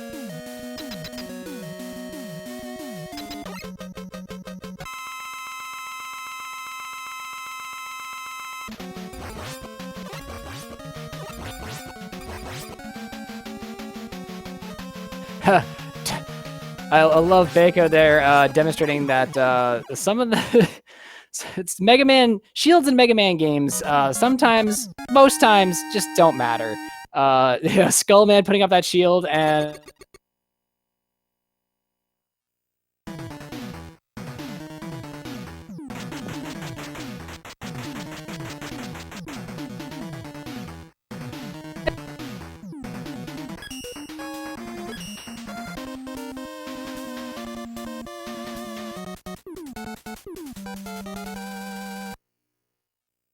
And now we are heading into that stage, and for Biko here, for Dive Men that we were talking about earlier, where the ability to slide under when you're submersed in water is different than when you're out in the air. So basically, he opts not to go for slide cancels, which is something that a lot of runners do here, where you have to press back and then move back the way you were going to cancel the slide as quickly as possible. But we see Beko doesn't do that, and he just keeps jumping.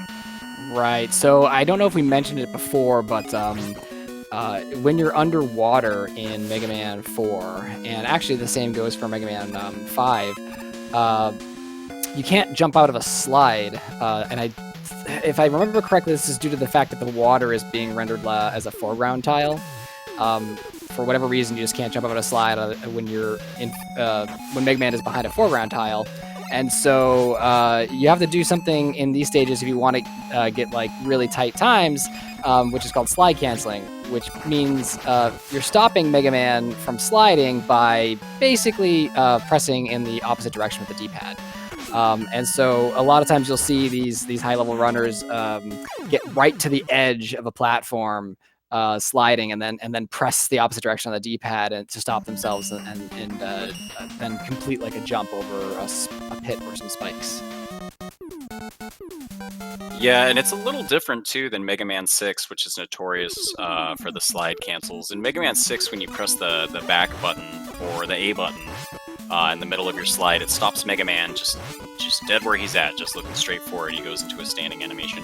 Whereas in Mega Man 4, when you tap back, Mega Man actually turns around to go left. So it feels a little different, but once you get the movement tight, it's not too bad. I'm not wonderful at it, but what helped me was kind of doing a full circle back around towards the up button, which would keep me away from any inputs that would mess me up. So That's a good advice. Yeah, and just to mention, we are under halfway of this heat, so it is going to start getting to crunch time for some people paying attention to their time, seeing if they want to stay in the run that they're working on right now, or if they feel like resetting might be more beneficial to them. Time is starting to become a factor for some people, so it is important for them to pay attention.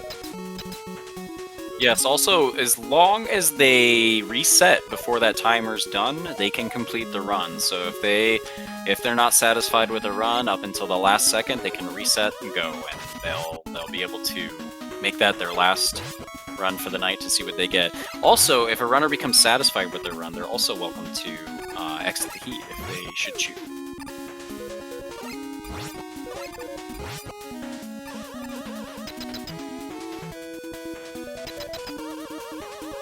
I'm being corrected in chat. It's non-air, non-slide tiles that you can't jump out of a slide on. So that includes things like ladders, stuff like that. So thank you.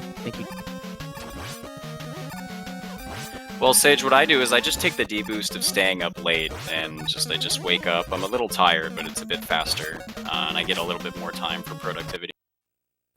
Going for that sleep. You're trying to squeeze every frame out of that sleep time, right?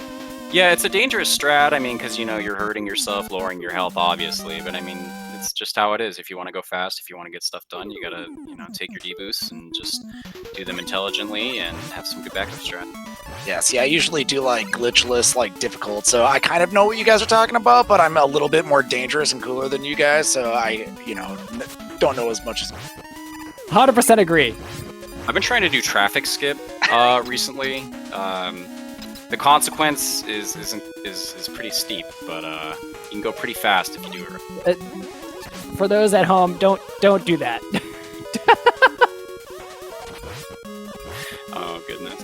Oh, what have we done? All right, well, Baco looks like he ended up resetting in dive and then reset again at the Bright Fight, so he is back to the beginning here. Running low on time to get another, heat PB in there, but yeah, he's got such a good time already.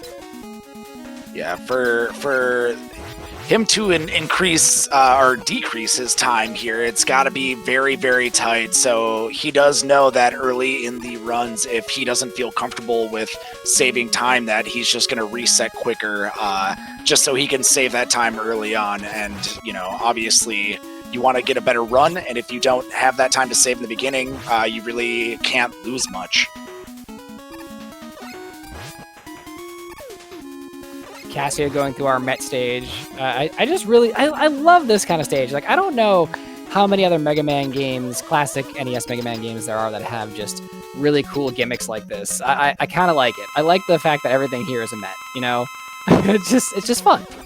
I find most people call it the bathroom stage too. It's weird to me how many, because I never really thought that or felt that. So it's kind of strange to me how so many independent people have told me that, yeah, this is the bathroom stage, and I'm like, how is this a thing that it's just all in the world that is obvious to everyone but me? How many people's bathrooms have loads of spikes in them? Well, that I did. That was kind of like the part where I thought that maybe that made sense, but everything else is, I don't get it. Although the Yoku blocks definitely understand. I mean, those are all over my bathroom. Dude, there's just so many cactuses in my bathroom. And I can't see how clear this is over on my screen, but it looks like Jorge is on a really, really good pace right now, cleaning up from what he had in his first run. It looks like I see a lot of gold and green. And I'm pretty sure I see 4 digits there, so in terms That's of what I was saying. Easy. Yeah, you guys are right. Looks like 11 minutes. Woo! Ooh, that's quite amazing.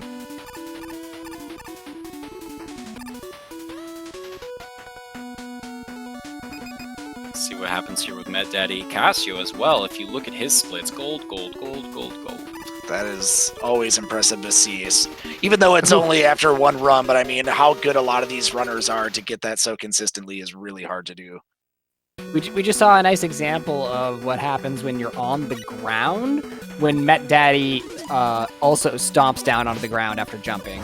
And Mega Man gets frozen. You have no control, no ability to issue any inputs. So you kind of just stand there frozen until you either until the time expires on that, which is like a couple seconds, or you're hit by something. Usually that's Met Daddy himself.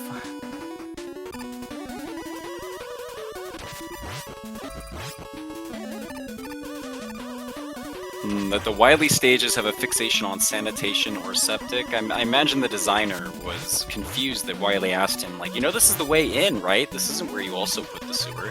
And he said, no, there's someone I very much dislike, so I would very much like the sewer also to be the entrance into this place.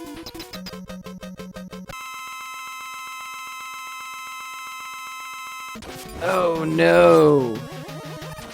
Cassio falling into what I like to call the Victor's Death Pit. For reasons. Care to elaborate? Victor's lost a PB run there to that Death Pit because of a really weird quirk of Mega Man 4. If you're riding Rush and you try to grab onto a ladder while you're on Rush, you won't really grab onto that ladder, and Rush will, well, you'll basically fall off. Oof. So you always on that screen will want to have Rush below the ladder, and jump from Rush to grab the ladder. Rush interaction is just weird.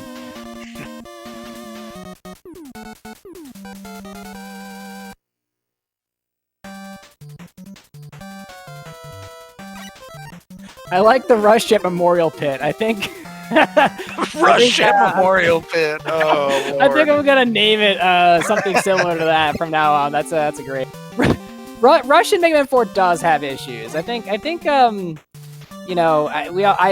all have a certain love for this game, but I don't think Rush Jet is the thing most people are so ecstatic about in this game. Rush has some just weird quirks and odd behaviors. Mega Man gets hurt and Rush just teleports to him, and Mega Man's like, now you can teleport. Where's that when I'm trying to get around these stages? Now this boss that Becco's coming up right now can do 3 patterns, and if you get... He got the biggest one right there, which is actually the luckiest one you can get. It's easier for you to get the back boost, but sometimes he does a little small one. If you're not properly placed by him with your back to him, you actually miss out on the skip, and you have to fight him. And it's a very annoying fight because to time everything right, especially for a speedrunner, is just really difficult to do in a stage that you lose so much health on. So to get that right back boost to fall through that little mini boss is very, very important.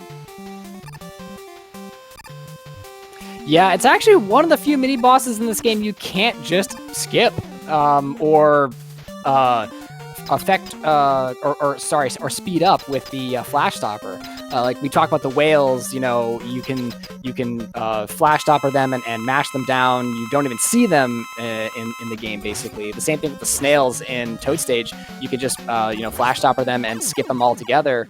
The hippos in Ring's stage as well. You just have to bring them down and get to the other side of the screen to transition away. That Ring boss though, you can't just freeze it with Flash Stopper because it's protected. It's Buster immune when it's stopped or when it's flashed or with the rings around it, and it's actually covering that hole, so you have to destroy it. It's one of the very few kind of frustrating mini bosses in this game. Yeah, casually Ringman stage is just a nightmare. I mean, truly. Like, having to fight the hippos, that's another strat I think that even in casually is worth it if you feel confident in all the other parts of the stages. Just, those hippo skips. Like, the damage you can incur just trying to fight them is just terrible. I agree with you there. I don't understand. I will say I don't understand what the developers were thinking when they did Ring Stage in a casual sense, because it like the beginning of the stage casually is like so hard. You've got all these turrets shooting you. You've got these platforms underneath you that are just sliding out from underneath your feet. You fall down, this big tower over and over again. It's really easy to take a lot of damage. I can just, when I was playing this as a kid, Ring Stage was like impossible. Like getting through this is like so hard. And then you had to fight mini bosses. Oh. Yeah, Ring was one of the most difficult, and then the fight was not easy at all. So, like you said, it's like when you're younger, going into that stage, it's already super, super difficult. But then you still have the mini bosses. You have 4 mini bosses basically, and then you have to go on to an incredibly difficult fight where, once again, in Mega Man 4, when a boss hits you, it causes 8 damage. So Ringman in general, that stage was just terrifying as a child. Yeah, for sure. I think something that I like when I got really into fighting games with my friends, this idea that they told me was learn how to block. Like, that's the first thing you learn how to do ever, is know when not to be attacking. Because a lot of people who are new just press buttons constantly, and then people who know how to play take advantage of it. But I feel like it's similar with Ringman. I think something that helped me when I was first starting was to learn how to be around him without attacking, like just letting him do his thing and dodging it all. And then it was kind of like after getting familiar with that and not thinking about attacking, it became easy to just slip in attacks. And I find that the Buster Ring only fight is actually pretty doable once you kind of are able to kind of dance with him, so to speak. That's some really good insight. I didn't even think about it that way. That's a really cool way to look at it. Yeah, fighting games are fun. Like, but that was definitely like a big illuminating thing, was this idea of like, oh, instead of thinking about how to attack, how do I think about not taking damage, or how do I think about, you know, being safe, so that way even if they are aggressive, I'm fine and I can just play my game at my pace, kind of thing.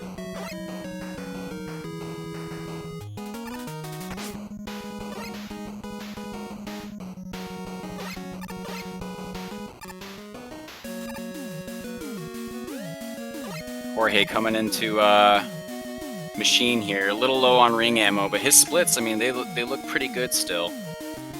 So if he just completes this run, he's gonna come in with a big improvement. Yeah, the backup here is actually to use Buster, and so the Charge Buster will do 3 damage to the machine. And one of the things that a lot of people don't realize is you can stand right underneath the lip of the machine, the first phase of the machine there, and you will not get hit. You can just stand there all day. And the cool part is the machine will actually come down far enough that you could hit it with a Buster shot, a fully charged Buster shot. So you're actually pretty safe using Buster in that fight if you want to do it like casually, a little bit slower, but very, very safe.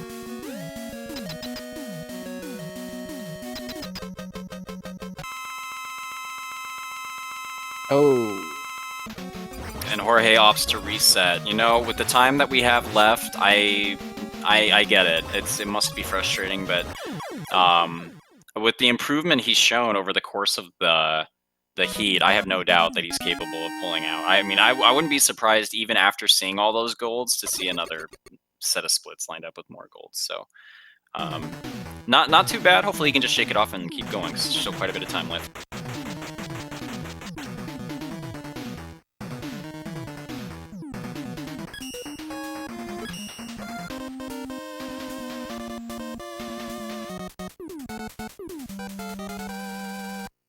Got Casio in the final stage right here. Looks like he's on pace to get a new PB here. Oh my god.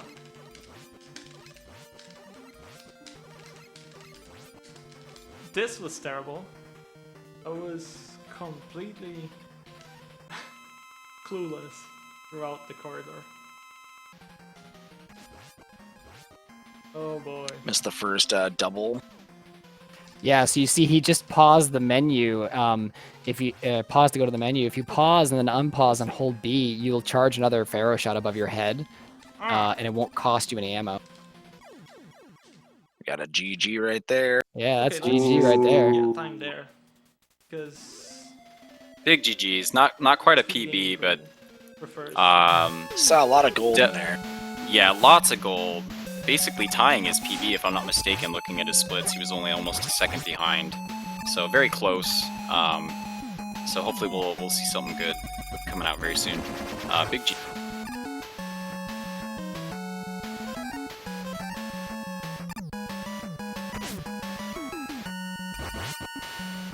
I was going to say again about that little back boost that Beko just took. I started putting that into my run, and it's so funny how you watch different people run this game, how many people decide how much ammo they want to use per stage or how much damage they want to take, depending on their confidence going into each room.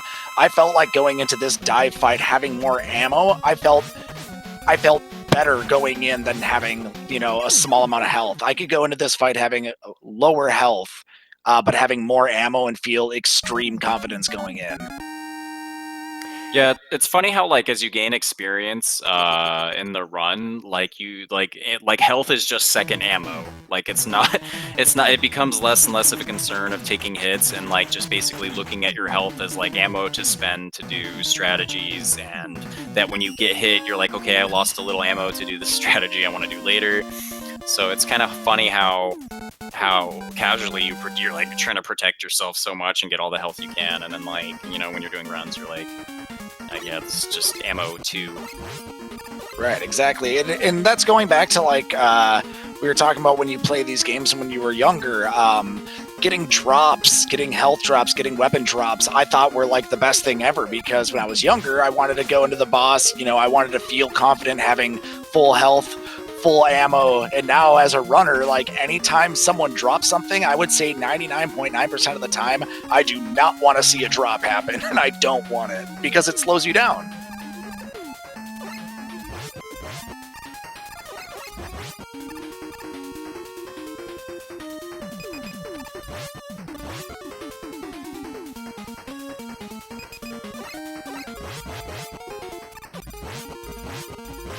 So look at these Star Wars references in chat. I was looking at that. It was making me laugh.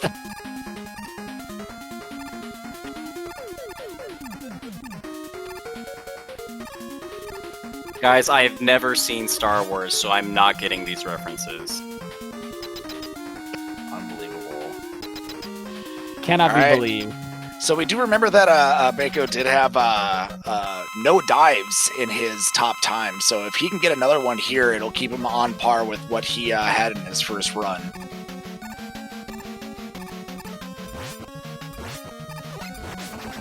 Oh my.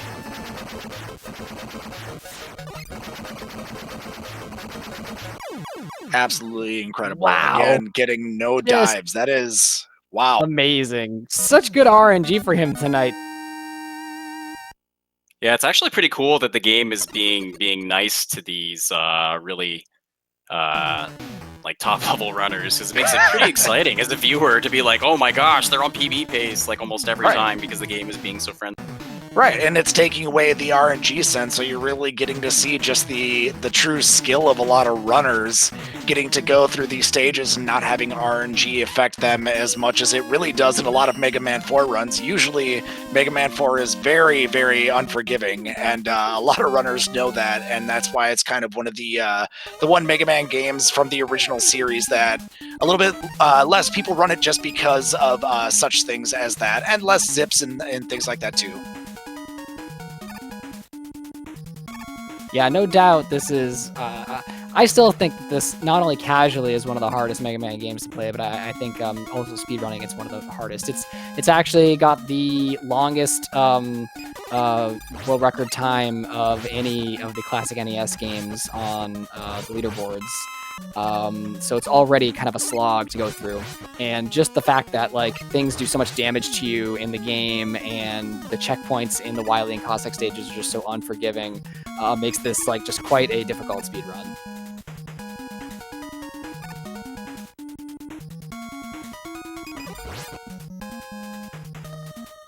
It is just, I gotta tell you, like seeing someone in like low 17s cruising towards like the end of the Toad stage is just crazy. It's cool. It's really cool. It really is, no doubt.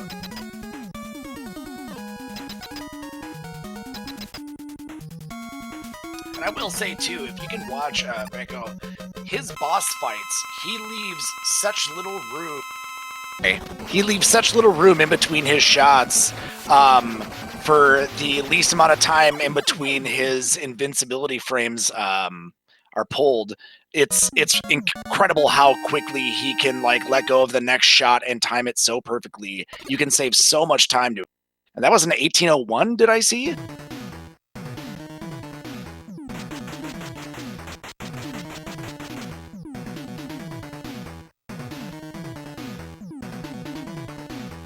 Yeah, I do enjoy running Mega Man 4. I think And one of the reasons why is the screen transitions really are so long in Mega Man 4 that it gives you perfect opportunity to just read your chat. So you can just like pull up Twitter or read your chat and go onto social media and like catch up on everything before getting to the next screen. One of my favorite things about the Mega Man 4 life fill is that basically every time I get to make a sandwich. So that's like 16 sandwiches in a run. It's pretty cool. That's amazing. Wow. Just like that's like all your dinners and lunches for the next week.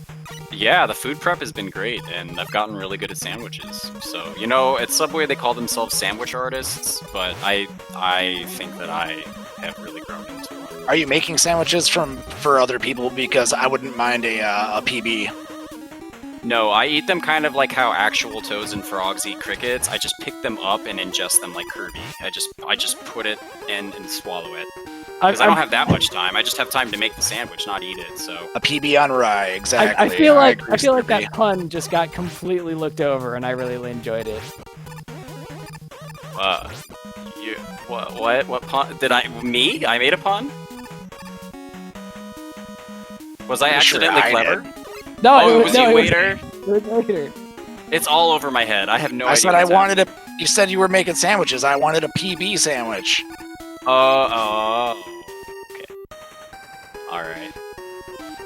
That's why I didn't pick up on it. No, I'm just kidding. It's okay. Maybe for a little bit you should forget to use your push to talk. Okay. Okay. Alright, we got the Moth Fight here again, which Becca is on incredible pace right now. So again, this fight is very difficult. The hitbox being so small and the weapon having such a small pixel for hit. That was another great fight by him. I've got to learn that fight. That is just, gosh, he makes it look so smooth.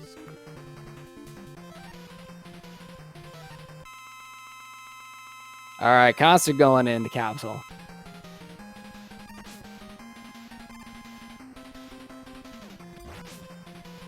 Oh, he's got to be really careful about his health here. Oh, smartly taking that E-tank.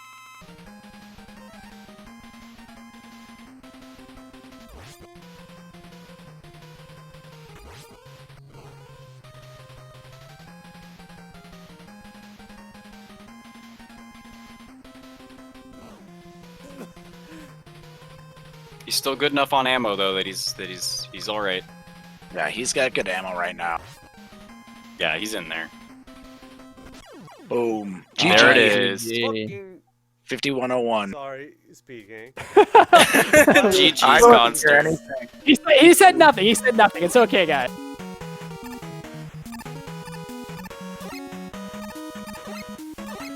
GG to Concert.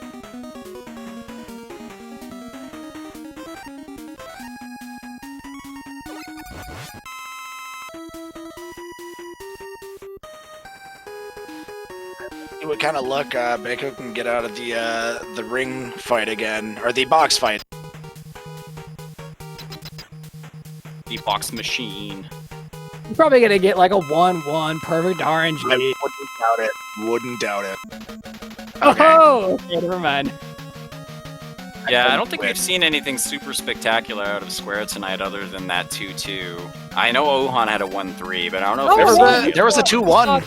There was a 2-1 earlier. Oh Yeah, goodness. was, 2-1. I think it was it Conster who got it, or was it? I believe so. geez, The waterfalls, taking Ohan. Unfortunate thing about those waterfalls is if Mega Man's toe is in them even a little bit, it sucks you down and you can't jump out of your slide. So these little micro slides before the waterfalls on those platforms, very, very dangerous optimizations. You can get them consistent with practice, so it's not too bad, but like usually people will opt to walk on those parts so that way they don't accidentally catch themselves in the waterfall and get sucked down. just corrected, by the way, it was Jorge got the 2-1. Oh, it was. Okay. Yeah, that room is extremely difficult, even for the best of runners. I mean, even the slightest miscalculation of the buttons being pushed, I mean, obviously can lead straight to a death. And that far into a run being through the 8 robos can be really difficult, but obviously all of these runners are extremely good and they'll be able to pull themselves out of it.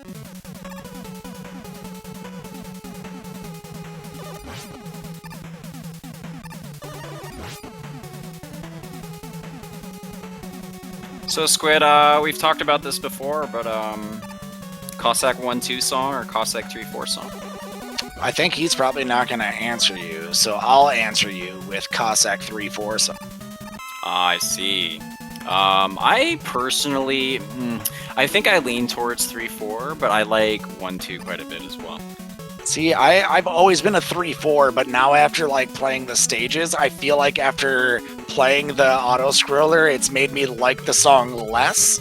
If that makes sense. If anyone wants to agree with me. No, I can definitely understand that. I do like the tone of the song though very much, in that it feels kind of like you've made it this far kind of song. It's less like driving and intense and kind of more like you made it far, but you got a long way to go kind of song. It's uplifting.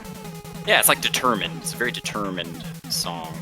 Yeah, obviously we know that Mega Man across the board has just incredible music, and Mega Man 4 has some phenomenal themes in it. But yeah, I would say that a lot of people would say the 3-4 is one of their favorites, but there are a lot of people who would disagree. I mean, if anyone wants to put down their favorite themes for Mega Man 4 in the chat, you guys can definitely talk with each other or discuss what you feel like is the best theme. It has a lot of great music, and it makes the replay value of it that much better, I feel. If you put Toadman's theme, also put your Cash App. I got you. No, I'm just kidding. Don't do that. Yeah, C1-2 is totally underrated. I agree on that with you, Barrett. That's interesting, because I feel like C1 and 2 is like I think C1 and 2 is underrated like in the scope of like all classic Mega Man, but I feel like most people identify it as one of the big bangers from Mega Man 4. That being said, maybe not a lot of people who got that far in the game might not have those feelings. Like as a kid, I didn't think of C1, C2 very often, but it's probably because I never made it that far very often. So.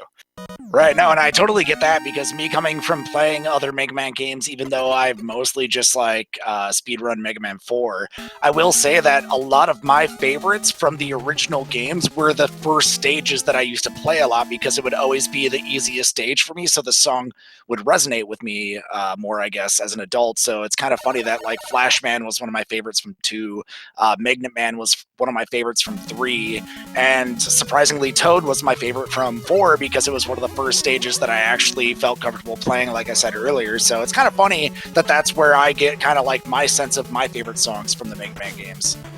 Yeah, that's interesting. It's interesting to me that everybody is so into, you know, Wily 1-2 from Rockman 2.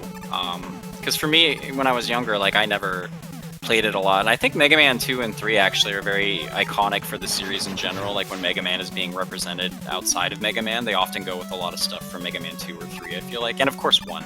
Basically the first 3 in general. And I think that could be owed to like those are the ones that just, you know, got the most exposure from when they came out, versus, you know, like 4, 5, and 6. The series has been going on. They came out a little later when Super Nintendo was out. I mentioned that earlier. With Mega Man 4, this came out the same year as Super Mario World. Right, yeah. So it's I think that some of these later classic Megas being a little underrated comes from the fact that not as many people maybe played them. So because they were maybe moving on to some other things.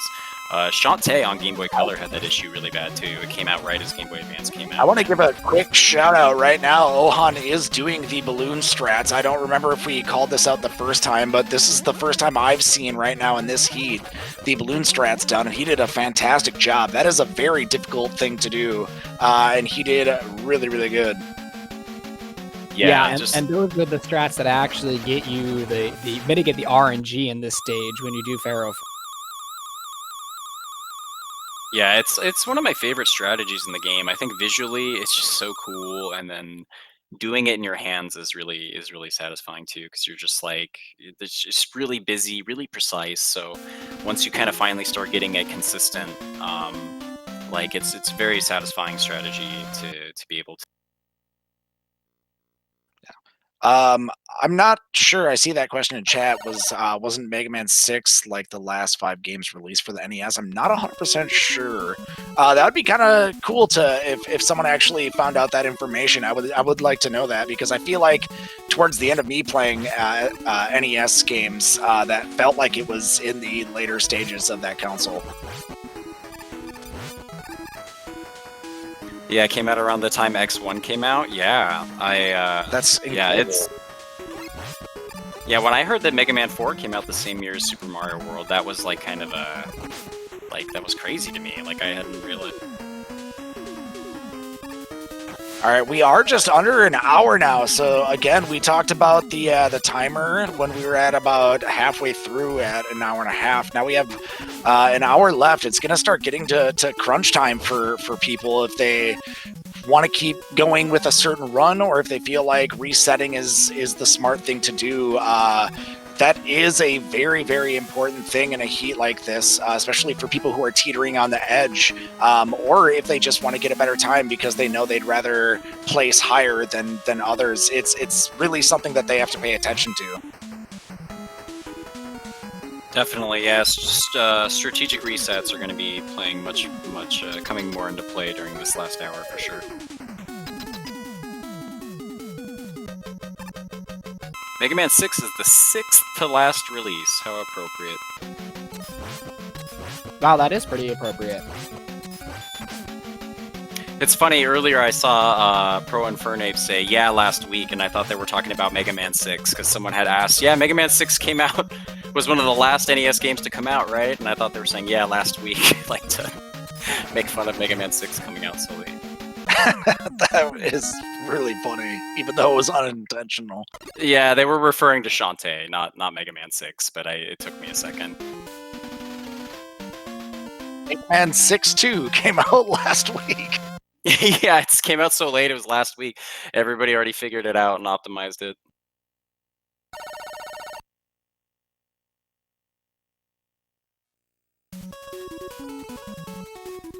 But speaking of new Mega Man games that are coming out, didn't they announce another Mega Man game in the production?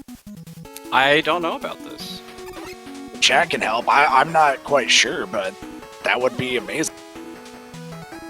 Oh, Ohan with a beautiful Ringman kill, killing him in the very center of the screen.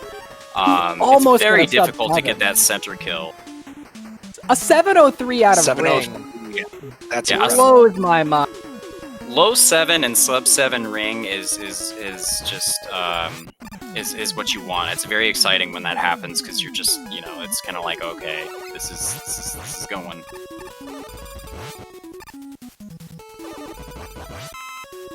I always say that the sub 7 is a myth because it's so hard to get.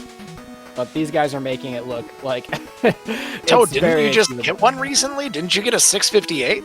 It's clipped out of Toad, you got one of those.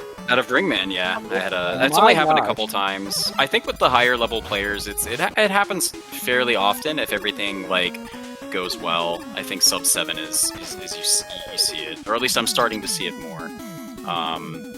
But yeah, it's tricky. Like you have to have some good luck and some really good execution to see the sub 7.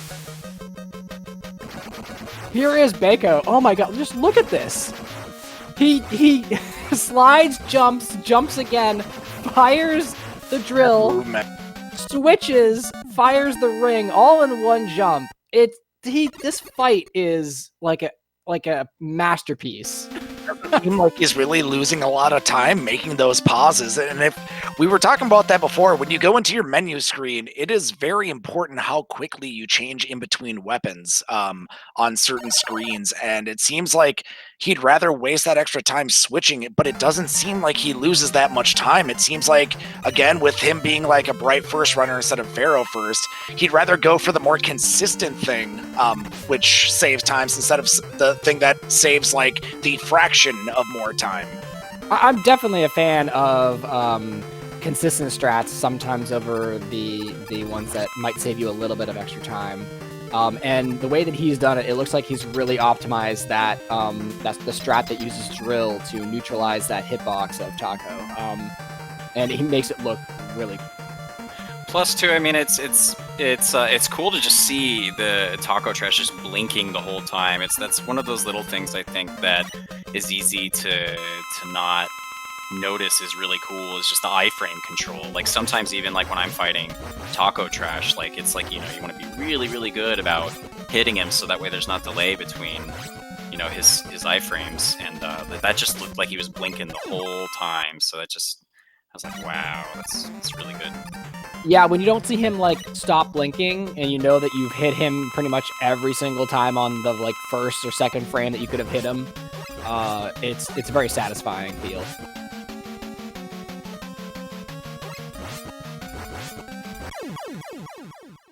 And I was going to mention something too, Bego just did, is a lot of these refights, what you want to do is not only get the quickest fight you possibly can, but unlike the first time you go through these fights in the stages, you want to be in the middle, so basically you can get the kill where basically the explosion of the boss leaves the screen the quickest as possible. But in these refights, you actually don't care about that. What you care about is where Mega Man is placed at the end of the fight, and you want him to basically be on the teleporter so you can leave the fight as quickly as possible. So you watch a lot of these runners, when they're done with their fight, they're gonna basically be positioning themselves right at the teleporter, just like what happened right there. It's actually very important because it's easy to, because you're trying to get through all these bosses and everything, it's easy to neglect the small details. And there's just a ton of lag if you're not already getting out of there like right away. It's surprising how much time can be wasted if you're not on that portal to get out of there. Yeah, I was about to say that. It's true. Like, if you defeat the boss on the other side of the room, and you try to slide back to that portal, or to the teleporter, Like 5 seconds. just the explosion sprites are causing so much lag on the screen that it might not feel like it, but you're wasting so much time getting over there. Right. Lag exactly. causes so much time reduction that you don't really notice. Like, you just feel like, you know, you're getting to where you need to be quick enough, but that lag slows down everything so much.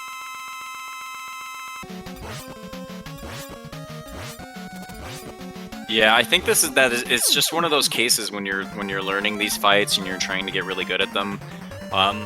Some of the big like foundational blocks are just like, you know, the fights themselves, and then some of these other details are like things that people tune up later. But it is like, it's very deceptive. So but yeah, we'll see. Yeah, that was a dust. Becco Wow, getting dust. such good RNG here. I'm really excited to see what's going to happen in the next few minutes. Yeah, wow, what a heat. All the heats have been really cool, and this one is no exception.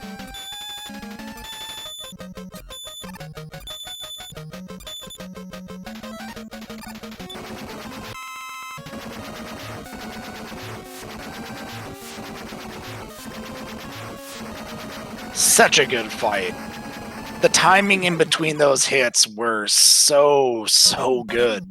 I don't think people realize like how quickly those shots were made.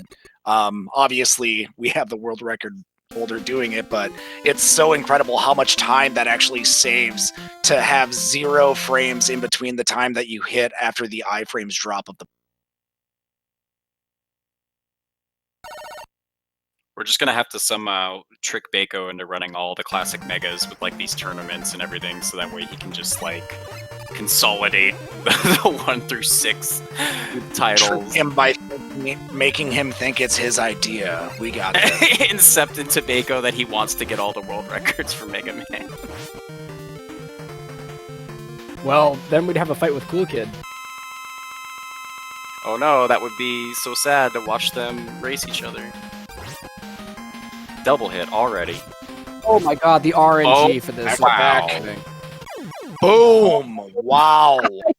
There it is.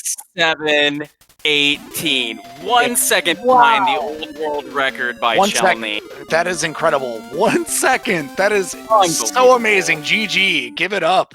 GG. Huge GGs. That's 6 seconds off the actual world record. Wow. I think someone should clip that, to be honest. I don't know if people have been doing clips, but I think that is a clip-worthy moment. 1 second behind the previous world record in the Heats qualifier, not even to the main event, and already just some intense and powerful gameplay. And that was pretty much the best capsule look you can get. He appeared right next to Mega Man at the beginning there, was able to get the double hit, appeared right above him again, and able to get another double hit, and then appeared right above him again to finish him off. Like, I don't think you could get a better capsule fight. Wow. Just amazing.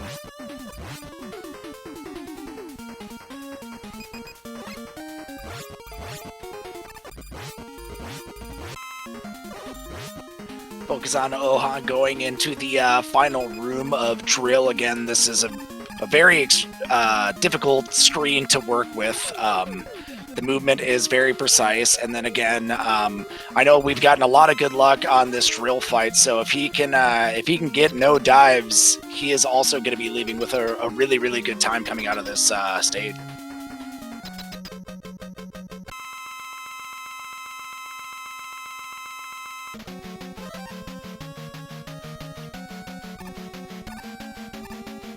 Well, we have a little sync going on between Casio and Ohan at this moment. Pretty cool.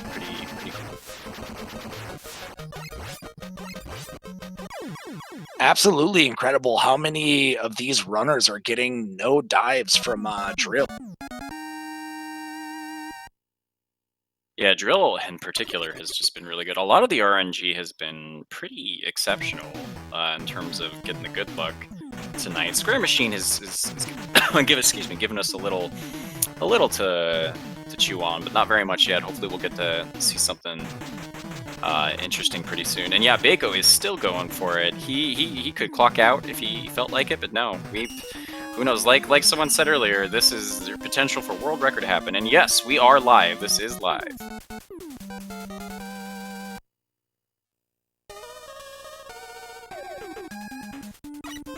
We just recorded Toad saying it's live, just in case someone asked if it was live. Yep, and then we'd press a button quick so he would say it. And then Exactly. all this talk afterwards, too. All of this was pre-recorded. This all of it was planned. Yes, it was. Yes.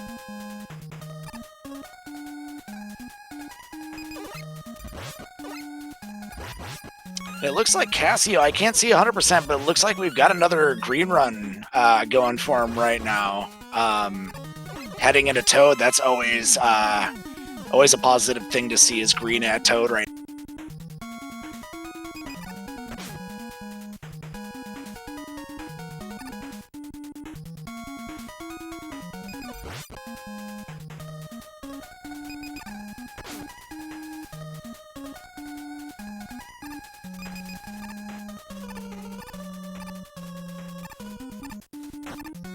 Yeah, I think Toad stage really is the one stage that probably showcases best exactly how incredibly powerful the flash stopper weapon really is. You stop all the enemies in the first screen with all that annoying rain that shoves you back. The environmental effects there. Oh, if I saw this movement when I was a child watching these, I would think it's witchcraft to see nothing move and just someone slide through. I would like smack the controller out of my friend's hand and be like, "What are you doing?" Get that out of here! I mentioned. Oh, are you talking? I'm sorry. I was Did we gonna just finish. see a 1746 Oh my out of god! Toad. A What? 1746 out of We said Toad it. on Ohan. Wow.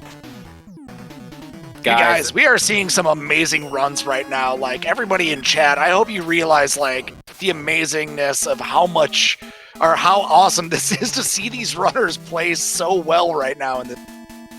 Yeah, this is basically almost historical, almost in magnitude in terms of what's happening with Mega Man 4. Like especially, I mean, if Bako or Ohan take world record tonight, I mean, that would just be this. I mean, it would be literally history happening. So very just insane. I'll trust Prizzy on this. He says that's 13 seconds faster than world record right now. That is an incredible thing. That is crazy. I would love to see 37 get broken in Mega Man 4. Yes, it's becoming more and more real. Just with all these runners putting the time into it and just really pushing what I think has seemed like a barrier for a while. Like getting a 3.7 2x even seemed like so crazy, super hard, and then we just have 3 runners now that are just capable of just popping them out.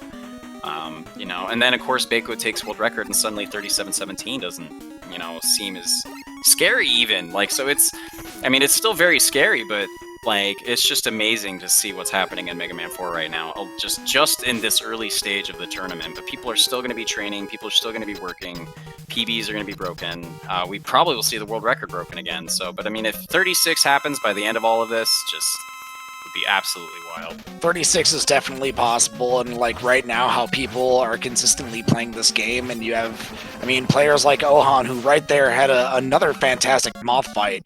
I mean, it's just people are playing out of their heads right now, and it's just so incredible to see like live in front of you. Like it's I'm just like at a loss of words for saying all those words.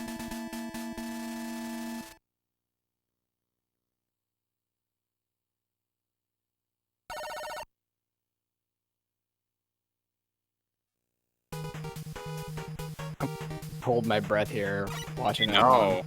I'm like looking like, I understand all the strats he's doing, like all the stuff that he's pulling off right now, and I'm just like kind of intently focused. Right now, I'm reminded of that quote of, if it doesn't improve on silence, don't say it. And I'm just like feeling like watching him play, I'm like, there's nothing I can say that would improve on just being quiet. Taking a lot of back deboosts in that screen right there in that spike room is very, very dangerous to do, and he did it twice. So yeah, definitely focused on saving time here, because he knows that he can take that number one standing right now if he wants to. And not only that, he is on pace right now to beat the world record, and he is very late into the game, so we could see anything happen tonight. Those back D boosts are extremely dangerous. If you mess up just a little bit, they require some serious precision. If you mess up just a little bit, you fall onto the spikes and you go back to the beginning of the stage. Yeah, I mean, I've never actually died in any of these stages, so I wouldn't know how much time you exactly lose, but I feel like it's a decent amount. Yeah, people actually know Wader's world record holder. He just hasn't put up the footage yet. He's trying to spare us. So. I'm embarrassed. I didn't want anyone to see it yet, but maybe in like 15 or 16 years. 3 for Ohan, unfortunate, given and a hit on the cycle. Hopefully he can recover. And a 3. Another 3. Okay, Square Machine being a big jerk. Square Machine. A big jerk that takes up most of the screen.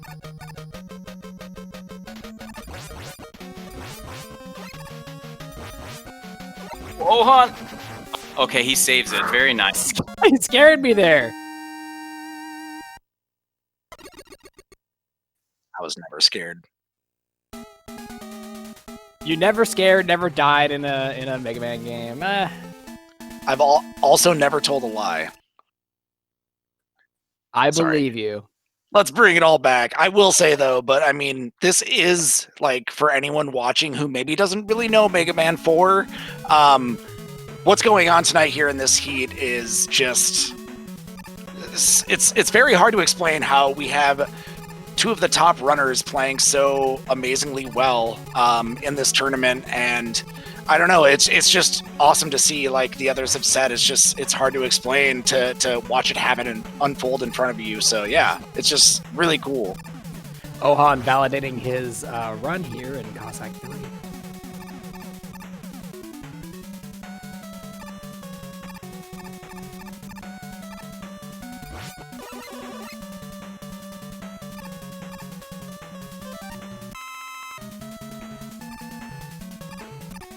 Percy mentioning in chat that Ohan, even though he got the bad square RNG, still 2 seconds ahead of world record pace. So that is that just tells you how crazy his play. Castro splits too. Lots of green and gold, so that's a pretty good sign. Hopefully he'll be able to keep on pushing through. He's steadily been climbing, so. So I saw the question asked in chat, what's the run validator? For this run, I believe it was shoot left and then jump 3 times. Each heat had a different validation process that they had to do to prove that the runs were done day of. So for this one, yes, it was a shot off to the side and then 3 jumps on Cossack 3. Because it's an auto-scroller, you don't really lose time doing it. And we got RGC with the GG right here. GC.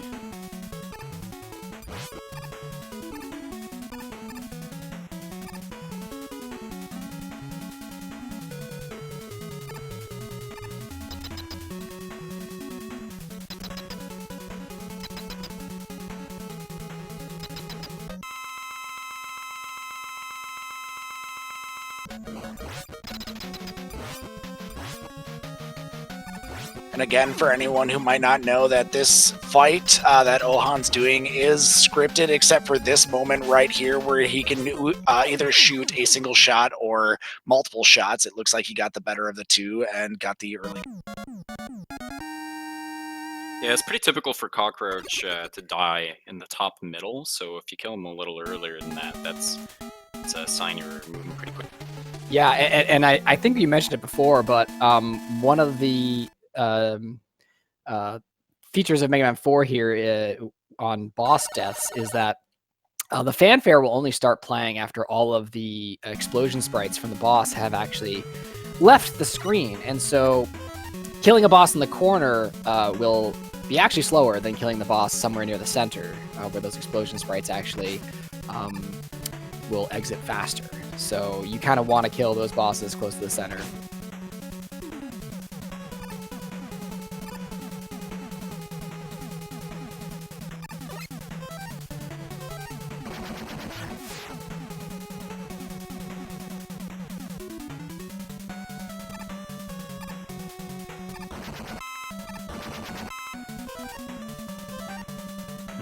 Firing off a little dust shot entering Skull Room.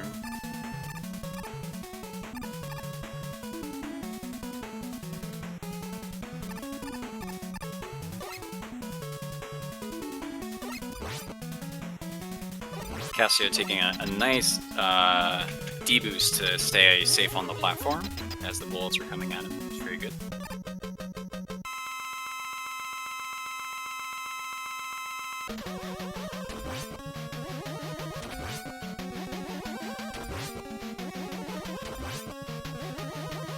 Ohan doing those slides, like we were talking about earlier, before the Cossack catcher will actually move, ensuring that he can manipulate it. Yeah.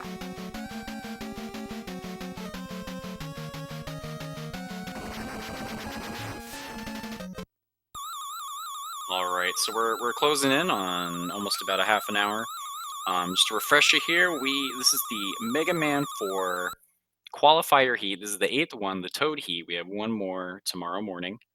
There are 55 competitors. They have 3 hours in their heat to get the best time out of Mega Man 4 that they possibly can as their qualifying time to participate in the main tournament. So the top 32 out of the 55 will make it into that main cup, the Cossack Cup. And then those that did not make it into 32 can opt into the Kalinka Cup, which will run side by side to the Cossack Cup. So this is the 8th one. We have almost a half an hour left in this particular session. Lots of exciting action already. Baco getting a run just 1 second behind the world record, in addition to just like fantastic runs from everybody else. Lots of improvements. Been a very good night tonight. So thanks for hanging in there with us, and thanks to all the runners and the staff. And we're gonna enjoy the last leg of this amazing heat. Yeah, and honestly, thank you, Toad, for putting this together, because this has been super exciting. I feel like it's been overdue to see Mega Man 4 on the big stage here. And just it's such a fantastic game, and I don't know if it would have gotten to where it is today without your input. So 100%. 100%. What you're saying right now, Toad, I mean, the people who have been getting these new times and everything, I mean, no one would have come back to this game if you didn't put together this amazing tournament that you've done. So, yeah, absolutely, dude. Like, this is all coming together because of Toad. So if anyone wants to give it up in chat for Toad, like, he's done a fantastic job holding this together, and it's been so much fun working with it. So, yeah, it's been awesome. Whatever, dude. No, I'm just kidding. Thank you so much for the kind words.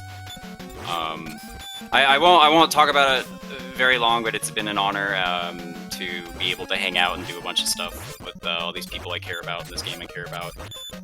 And I feel very lucky that all these people came out to play this game and to support, because all of them are much more talented than me.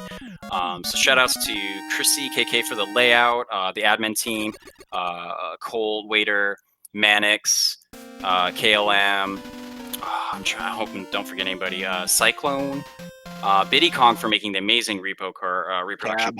If you haven't seen that, everybody who's come together to make it what it is. Like Riley gave me the idea, so like I mean I did a lot of network reach out talking to people and stuff, but it was pretty much everyone else but me that has put so much of their expertise and knowledge into making this what it is. So thank you so much to everyone who surrounded me when I started to talk about this to make it what it is. So I can't rightly take too much credit at all, because everyone else is just bringing everything to it. So Well, and absolutely, and also before we go back to talking on the runs, I mean, give a shout out to everybody who's actually joined this tournament and decided to put in their time and efforts to like join this race. Everyone's times has gone down. Like, it's so incredible. Like, the community like came together and made such a great environment for this to happen. So not only, you know, putting this all together, like everyone has just done such a fantastic job. So I'm just super proud of everyone. And everything that everyone's done going into this. Like, everyone's really stepped up way beyond what I thought people would, and it's just been incredible. for sure, I think people who are just starting, I think it's easy to undervalue what they bring to the table, because they just think, oh well, I can't play Mega Man 4 as good as somebody else. But just your presence and enthusiasm and signing up and playing and being here and hanging out and practicing and doing races and all that stuff, that contribution like means so much. Because if you weren't there, I mean, if everybody felt the same way, it'd only be like 4 people like you know, doing it or whatever. So don't at all underestimate or undervalue whatever you've done to make this what it is, even if it's just been hanging out and chatting. So thank you very much. And I just wanted to point out Ohan's amazing taco. That trash was fight. such a good fight. He does a different strategy. He doesn't use the drill to basically eliminate the hitbox of Taco. He stays on the very ledge, the edge of that ledge, and he will back boost the shots coming from Taco Trash while he's jumping and firing ring into him. So it's such an incredible fight to watch as well.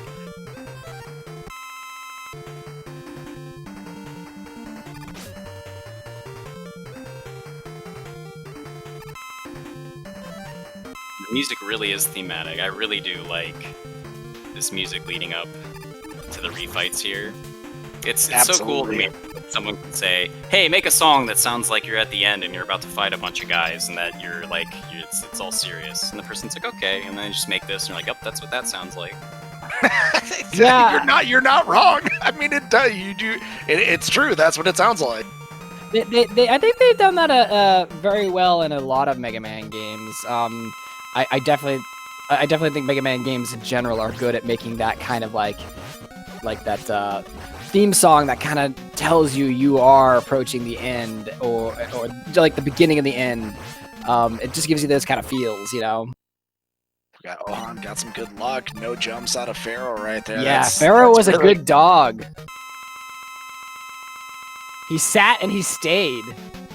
And just a reminder with all these fights, watch again where he positions himself when he kills the boss so that he's on the teleporter when he uses the last hit, like there. Like, it is so important for these top runners to get in the right position for everything, and everything is done calculated where they land Mega Man right on the teleportation device right at the end of the fight to lose 0 time after they've killed the boss. It's incredible.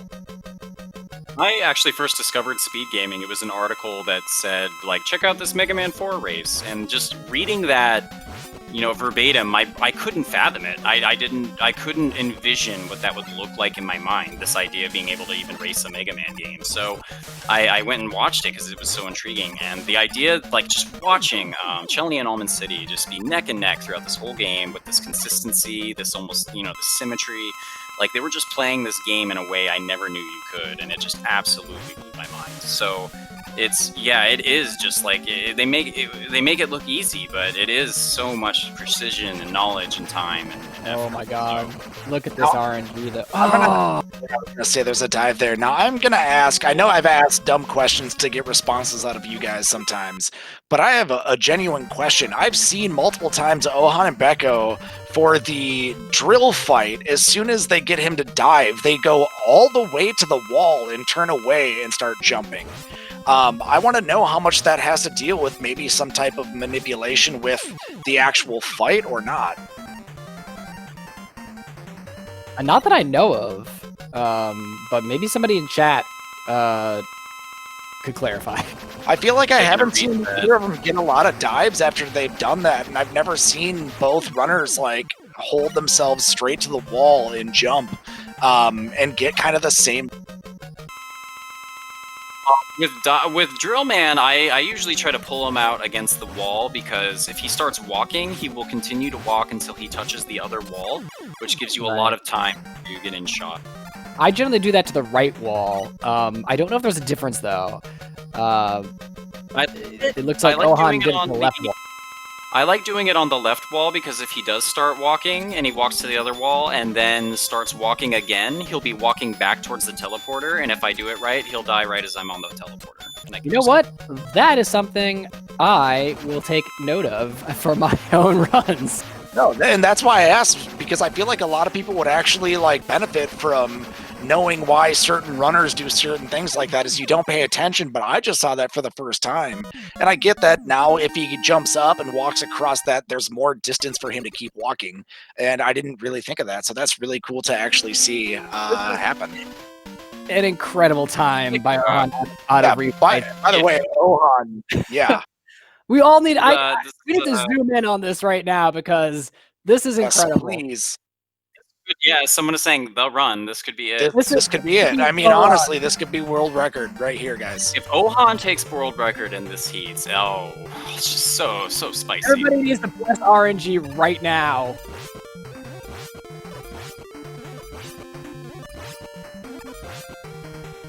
Go.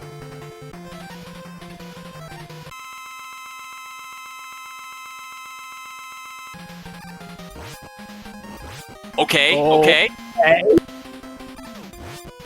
All right, this is fine. He dumps it to get another double hit.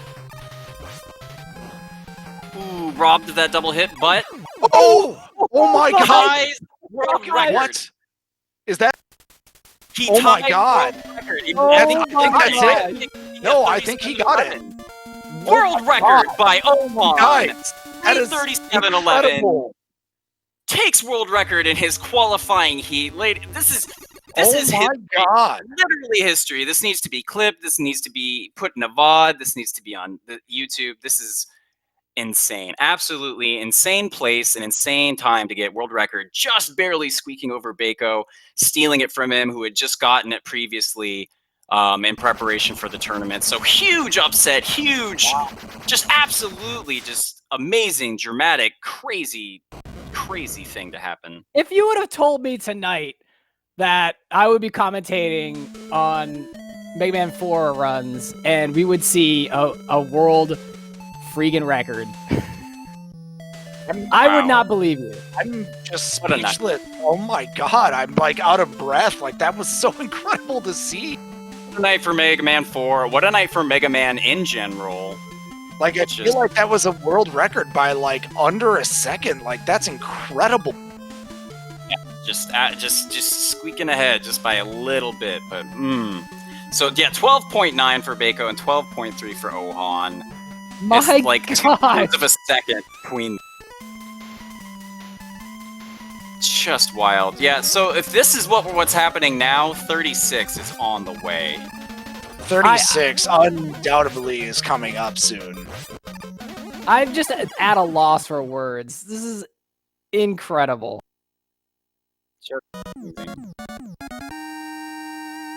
I mean, mean, truly, it is like I lost for words. Don't even know. I mean, okay, I mean, we got 22 minutes left right now, but I mean, honestly, it's still at this point. If Ohan wants to reset and go again, I mean, there's still you know time what? for Is other world record in things. the heat good enough?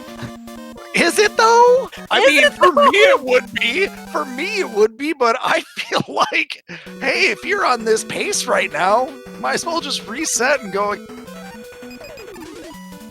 I still can't believe it. Like I'm like DMing Gare. I'm just like, oh man. Yeah, you guys, if you're not a big Mega Man 4 fan or a big if you're here and you don't know what's going on with this right now, please remember this if you're just getting into speedrunning or watching retro games. Like, this is definitely such a night to remember, and I'm so extremely excited that not only did I get to watch it, that I got to like commentate with two of my best friends with Toad and Squid. So yeah, and we got Casio right here on the final fight as well.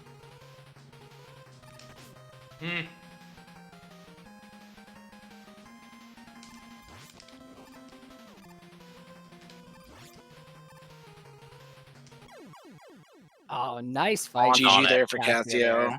Another solid fight. Didn't get a new PB, but a solid fight. I'm not sure how he lost so much time.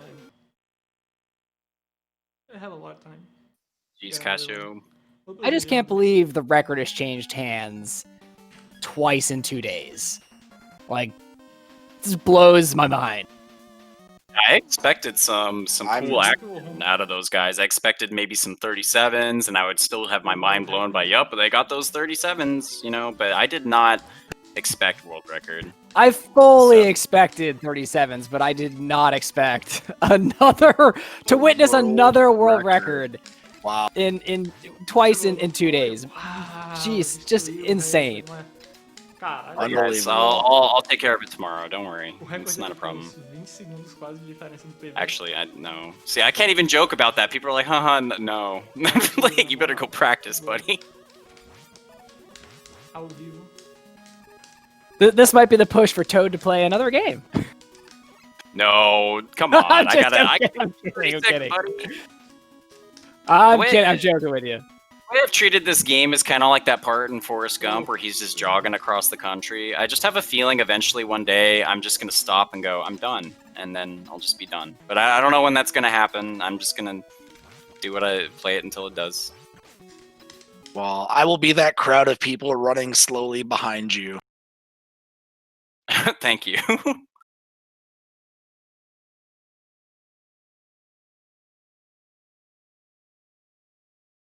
I think we're in the middle of a transition.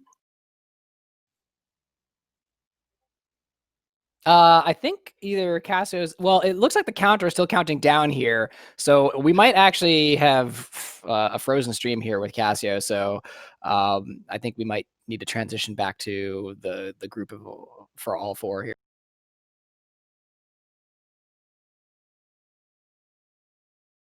Sure, it will be taken care of shortly, but yeah, not to move away from the subject, but I mean it's so incredible the amount of amazing runs that have been happening through this entire the heats that have been going on. It's just ridiculous how many people have gotten PBs, how many people have just grown over time, but like not for it to only happen before this, but like during the heats for it to happen has been so consistent, and it's just so amazing to see like all the progress like happen in front of us. It's mind-blowing to see so many people that I know and I love as like runners and like friends like do so well during this entire thing. So I'm just blown away again by everything that's happening.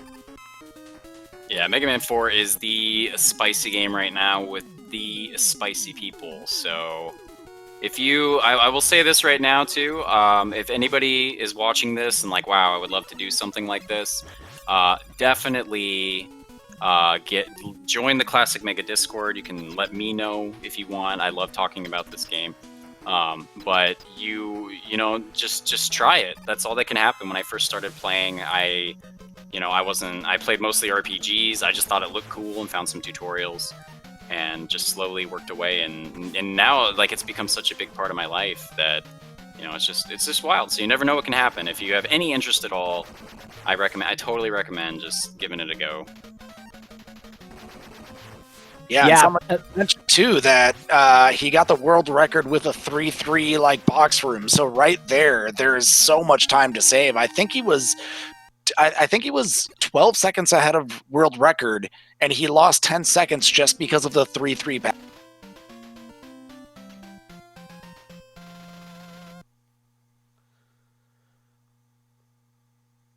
Yeah, Monster saving the taco trash fight. He had hit him with the drill, but it didn't. I believe to have the hitbox go away, you have to damage him. You have to actually hit him on his his weak spot with at least the explosion. So if you fire too low and the explosion doesn't catch him, I think that it makes it so it doesn't disable.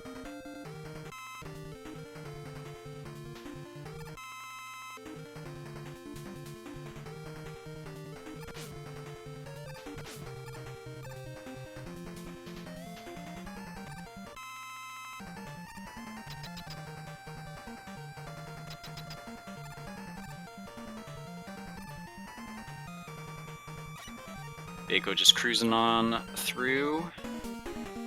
Suppose Man, it's I feel like I need a breather after all that. it's like emotionally exhausting in a way. Exactly, emotionally exhausted. Absolutely. It's like, I mean, yeah, thrilling heat. Oh, Jorge Fine, because taking the a little bit of hit checkpoint's from the right bat. here. Not a huge deal because it's right at checkpoint. But because the stage is so tightly optimized with the strats, it can be a little bit of a setback depending on what you want to do. Jorge goes back for the ammo for that reason, to keep the strats consistent.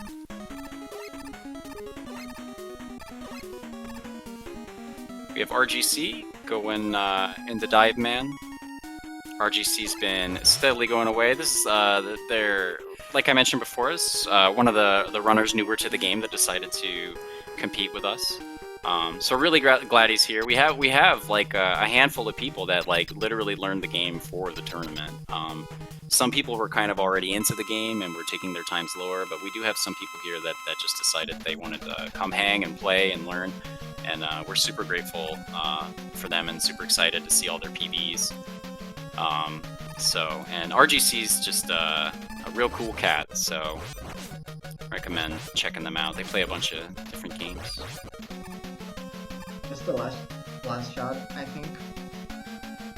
3-3? Are you kidding me? I said deserve it. Baco cruising on through with the balloon strats. I mentioned earlier that's just the cool signs of a high-level runner is the movement. That's like, you know, it can be easy to get lost in the big strats, but just seeing the consistent chain sliding, the nice tiny jumps, the really long slides, like just all these like little optimizations that, you know, at that level you really do have to pay attention to and get into your system to play at that level. And it's just it's easy to watch it and just you know, just assume that's normal because they make it look so easy.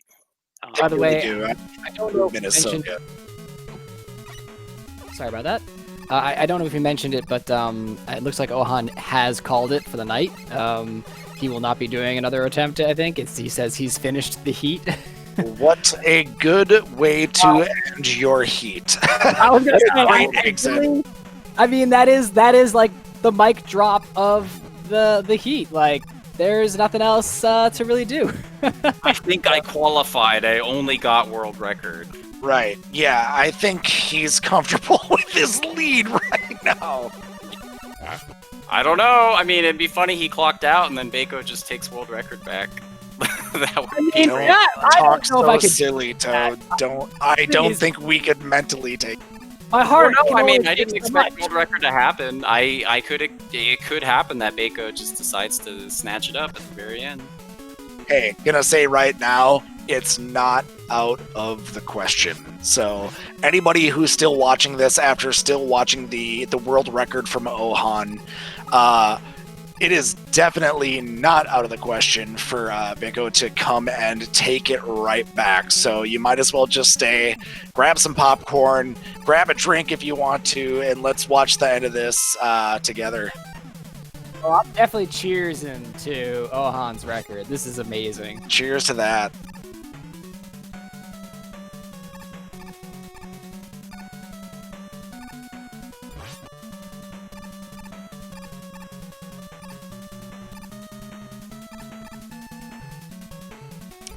So do I have to watch the entire episode of Cheers, or can I just like start the first part and then move on? All of it, the entire I don't know show, how Cheers actually works, so all seasons. okay, sounds good. I'll be right back. All right, I'll be here Just waiting kidding. for you. Just kidding. Again, I want everyone to watch Baco right here. Watch this mashing. That is incredible. I cannot do that. I have to do at least 3 jumps. I can't do the mashing like that. It's one of my unfortunate failings is that I'm just not a good masher, especially not a good jump masher. Yeah, I'm just not good. So that's one of my downfalls when it comes to retro games. All right here, and this is the big thing too, is in this fight, it's very close. The movement that Beko does is very, very particular. He got a very good fight, but here he can save a lot of time if he gets the right position and also gets the I didn't get the center.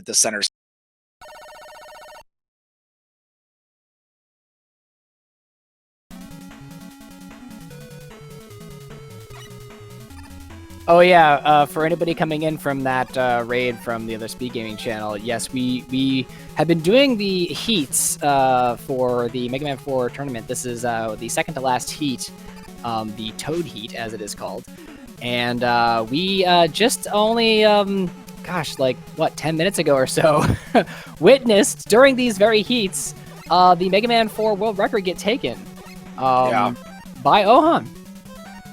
So incredible. I mean, just a few days ago, we had Beko take it from Chelney, which has had it for, as far as I know, for the last 2 years of speed running. But I mean, it's been a record that's been there for such a long time, and not only to see it happen a few days ago, or just yesterday, to see it broken again is just like mind blowing. How this is happening, how quickly people are just like coming to this game, and like these amazing speedrunners are just able to take these records. Like they've had this ability all along, and they're just like, I'll play this game now. It's just like crazy to watch them run through these games so seamlessly.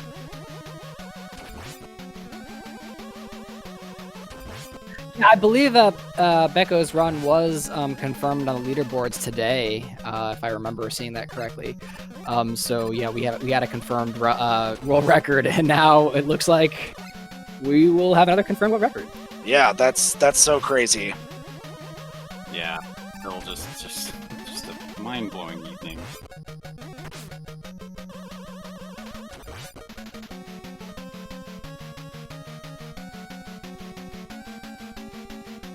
I think that's one of the first times I've seen Beko get a dive from Dive Man right away. And 2, that is very unfortunate. Yeah, and again, yeah. Jorge, I mean, look at that time save that we're getting right now. This is incredible. This is the second time I feel like we've seen him do this. He's just been constantly crushing his splits.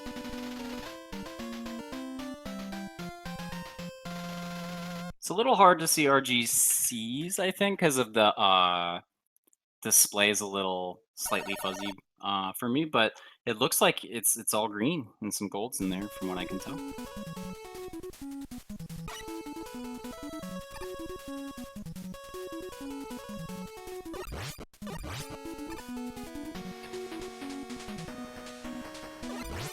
All right, back to one of my favorite stages, Wily 1.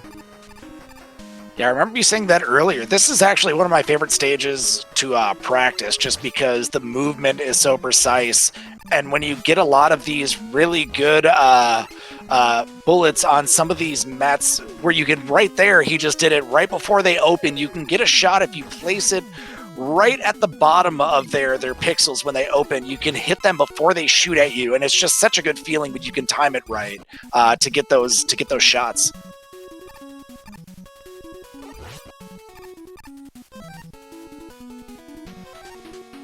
Yeah, Baco's I don't know still, about you guys. Oh, sorry. No, go ahead. Oh, no, I was just gonna say, I don't know about you guys, but I'm thinking about getting some Mets to put in my bathroom. I feel like it would be very appropriate. Yeah, maybe. Should have like a Met shower curtain, a little Met soaps. Oh man. Speaking of cool stuff, I'll just talk briefly about what we're gonna have at the main tournament as far as prizes. We have a cash pot that's going to be building. Pretty soon we're going to have it set up to where people can contribute to it. So keep an eye out for that if you wanted to contribute. We might try to figure out some other merch that will build the pot. We have an amazing reproduction cart made by Viddy Kong. I put it on Twitter. Looks just absolutely amazing. It's a gold Rockman 4 cart with a special box that says Rockman 4 Tournament Edition and a 40-page manual. So just amazing work by Viddy Kong. And we also have contributions from the community otherwise, including from Squidman, some art. Oh, Jorge! No, that is too bad. Yeah, as Toad said, I'm attempting to make some art for as prizes for this tournament. However, it is slightly delayed due to shipping delays given the current situation, world situation. We also have Alex, I believe. It's me, Alex, doing some of her wood burns that she does. I think she's going to be contributing. And amongst other prizes, too. I have a lot of collectibles I'll be giving out as well. And we have, like, Mega Man 3 on Game Boy. That's going to be one of the prizes. Mega Man Extreme 1 and 2. Lots of cool figures. Just all kinds of fun stuff. So we're going to be working more on prizes pretty soon. So it'll be pretty cool.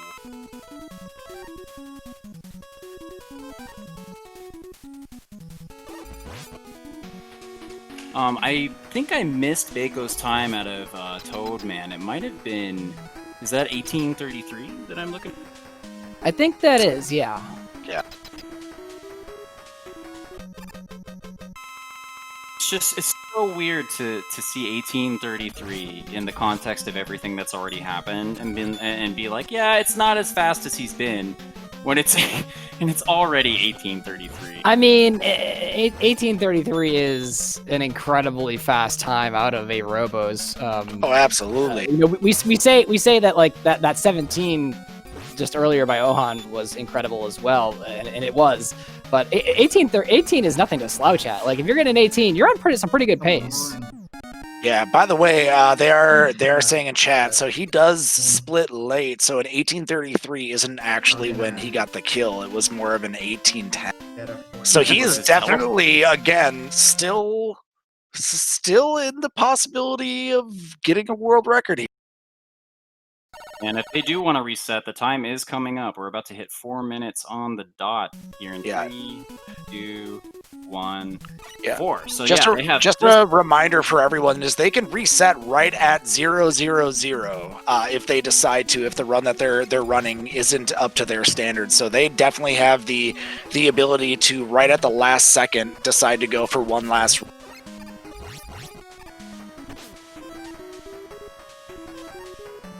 Yeah, and with the players we have, I mean, it would be a treat to see. The way these heats have been ending, it's been pretty nice. We have some players kind of bow out, and then we usually have maybe 1 or 2 people finishing up a run. And it's kind of a nice little cool out towards the end where we can kind of wrap it up and zone in as people close out their final run. I'm feeling kind of bad because I actually did my final. I did do a reset at the 0-0 mark.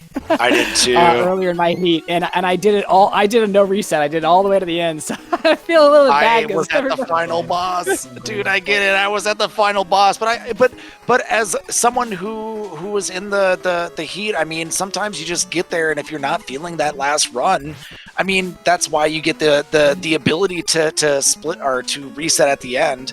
And you know, it's a very important tool. I mean, there could be a run out here, maybe tonight, maybe tomorrow, that they reset right at the end and end up getting their best time. So it's definitely smart of some runners to take that strategy and go forward with it. And even though it's at the end of the heat, if you can get a better time, go for it.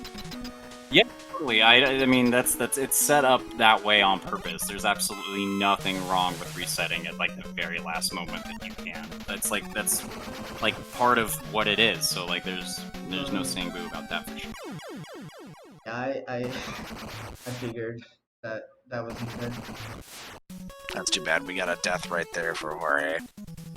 That boss can be very difficult to kill. There's a lot of ways to take him out. I know we've seen 2 two different strats of hitting him with the drill to lose the iframes and go behind him and kill him, and other people have opted to try and hit him from the outside with ring and not use the drill. Both are very viable, but it is still definitely a very scary boss to go up against, and a lot of times on the stage that where he's on, you can lose a lot of health, and it's very terrifying to move forward, and one small miscalculation again can just end a really good time for you. Yeah, some stuff is just so consequential, like, and some stuff is just slows you down. Like, there are some stages, like, I feel like Wily 1, for instance, for a lot of the parts where you really need to pay attention, it's more about not making a ton of little small mistakes, like bonking everything and slowing yourself down almost as much as, like, a quick death.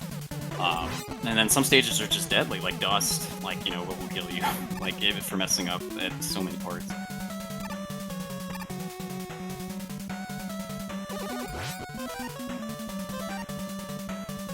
We got Conster. He took a kind of in an early run now, and we only got 40 seconds. Yeah, so if anyone wants to make a final move, I don't think anyone's going to. I'm pretty sure everyone's gonna stick with their runs right now. I don't see anyone resetting, but who knows? There could be a death quick. But yeah, this seems like where everyone's gonna be. It looks like Jorge and RGC are gonna be finishing out their runs for what they are, and Conster's going to be playing through this one, and Baco's getting pretty close to the end and is still on a really good pace.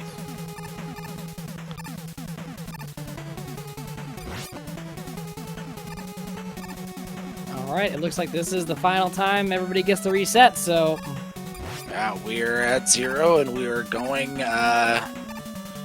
Oh, they have 3 hours left. Just kidding. Yeah, we are at 0 right now, so nobody reset. We are on everyone's final run right now for this.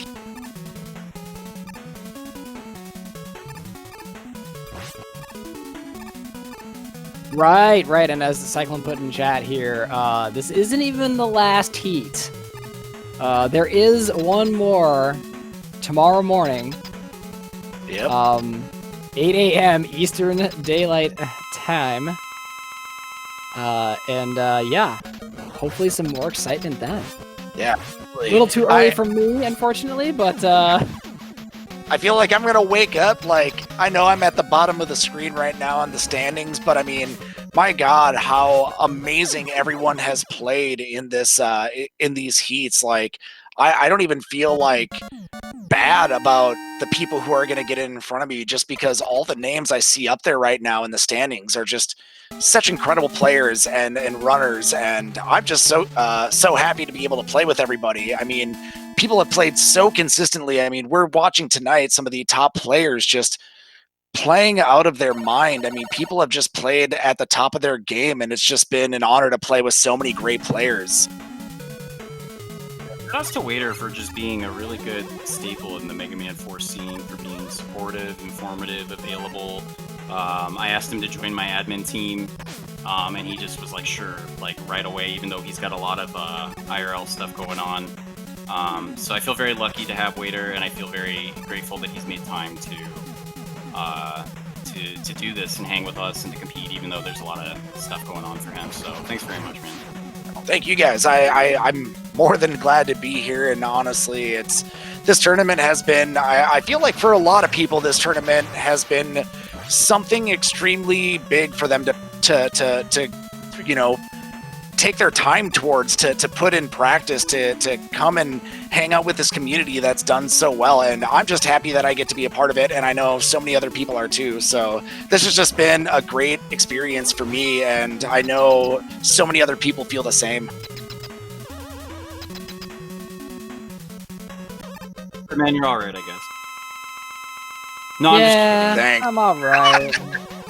Man is the one pal that I have kind of stab you in the eye, but I like you kind of relationship.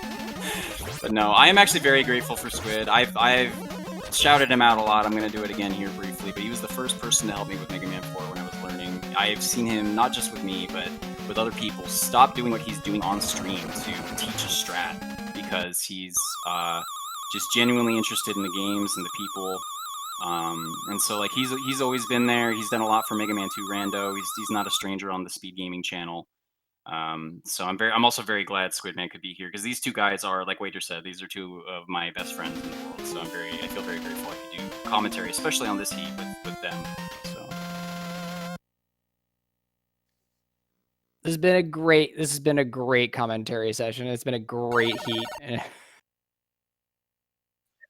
Up to you guys too. I mean, Squid, you just joined this. I mean, like an hour before this this entire thing. So thank you again for like helping us out with the commentary. I honestly think like me and Toad are great friends, and it would have been a great commentary. But you joining us was awesome at the last moment. So yeah, let's give it up for everyone, and let's finish out these runs. I mean, these guys are on their last leg, so let's go. I know, this is crazy. It's absolutely wild. And true, I just want to echo what Waiter said. Squid wasn't even supposed to be here, but he just offered his time last second to come do this with us, which is just further evidence of like how he cares. Because I know it's late for him, and but you know, when we were like, "Hey, do you want to do this?" He was like, "Yeah, let's go." And I mean, obviously, it was a great boon for us because he's a great commentator and very insightful and a great runner in his own. I regret nothing. I got to witness a world. I know, right? Like, it's crazy.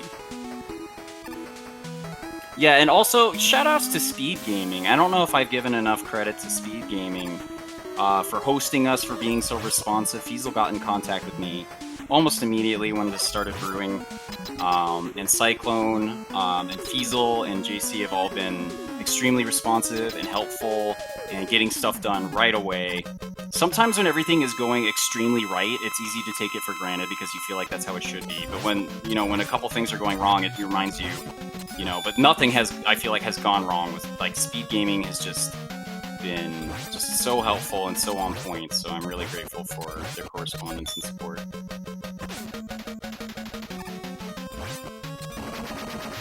Becco getting some good luck there with Met Daddy. 2 long cycles, I think.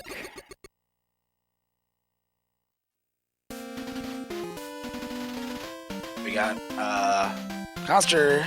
Oh no, that is a very difficult death. I believe he still has a decent amount of Pharaoh going back into that fight, so he should be okay. Yeah, he should be able to not lose too much time here, so that's not too much of a costly death right there. Yeah, you need at least 5 Pharaoh energy in order to do that fight optimally.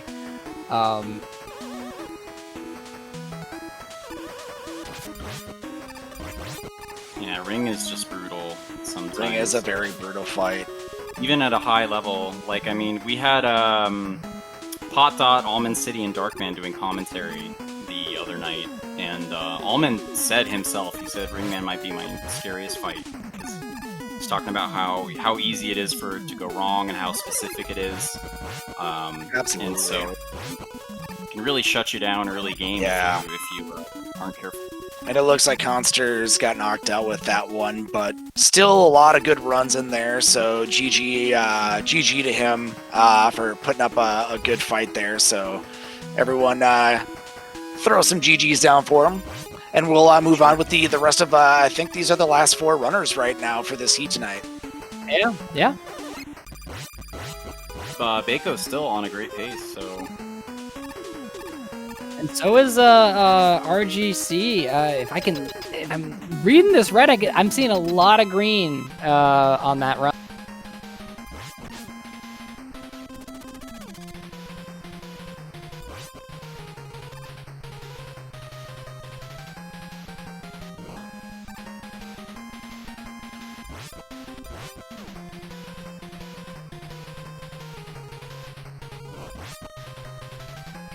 Getting this final hit for Jorge.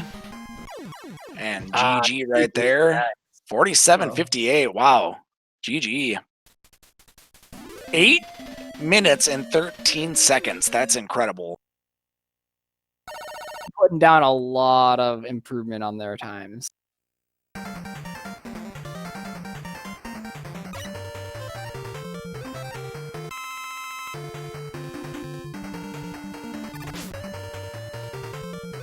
All right, it's down to 3. We got RGC going to the Wily stages right now. And Becco coming up on the refights. And Cassio pulling up the rear here, getting through Dust and going to Skull. So might have a little bit more to watch on Cassio's stream here. Yeah, and that's one of the people who decided to reset late, which 100% again, you are more than welcome to do to try and see if the run that you're on isn't gonna make it. That you decide to reset late to get one final run to see if you can hit those things that you wanted to hit before that you couldn't before. You know, get that movement, get those slides. Like, it's all or nothing right now.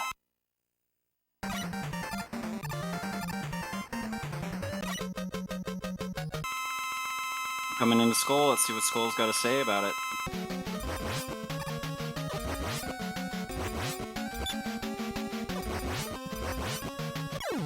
It's a really good shield from Skull. That was Man. almost instantaneous, the shield drop. That's such good RNG. Let's hope it keeps up.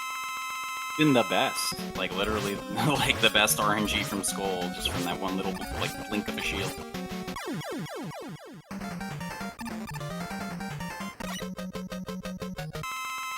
RGC just making his way through Wily 1. Nice and steady.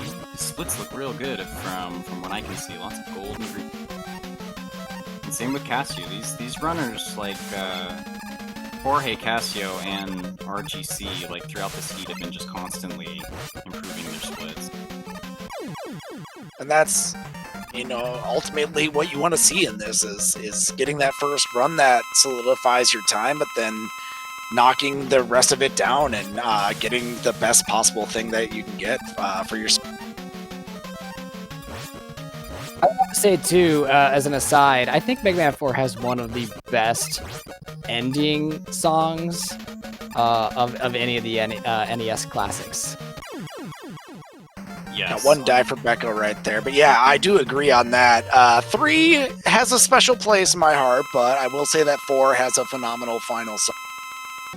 Opening to 4. I feel like it's such a good opening. It just recaps the 1 through 3 really well. It's like, hey, this is what's been going down, and this is what happened, and it shows that, like, Mega Man becoming Mega Man on the table, and his eyes opening, and then he looks so cool on that train. He's so ready to fight for justice, and the music is so good. It's just one of the best openings, I feel like. Train Good song. best song. Plus, it goes to Sapie at the end. You can't beat that.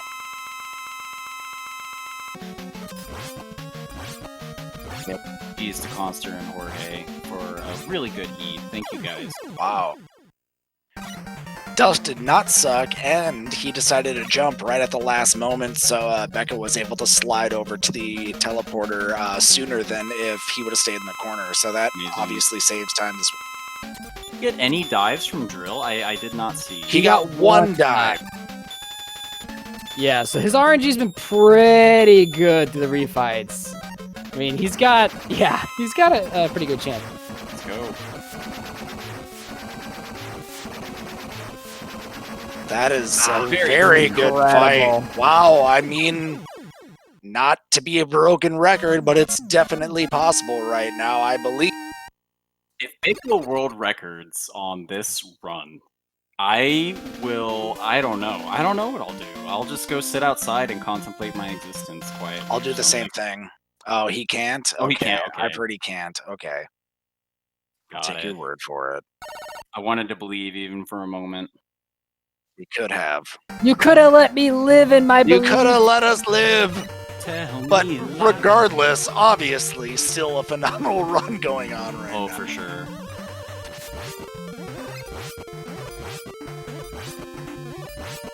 Spoilers, I see. I was so naive. Unbelievable. Like, eat my shorts? Yes.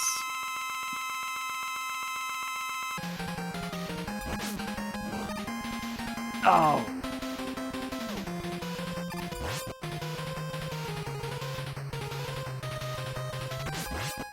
He's getting really unfortunate spawns. There it is. GG. 37, Wow. 22. And Wow. the spoilers Unbound come called in. that. GG. Wow, guys. Did you already know that? Oh.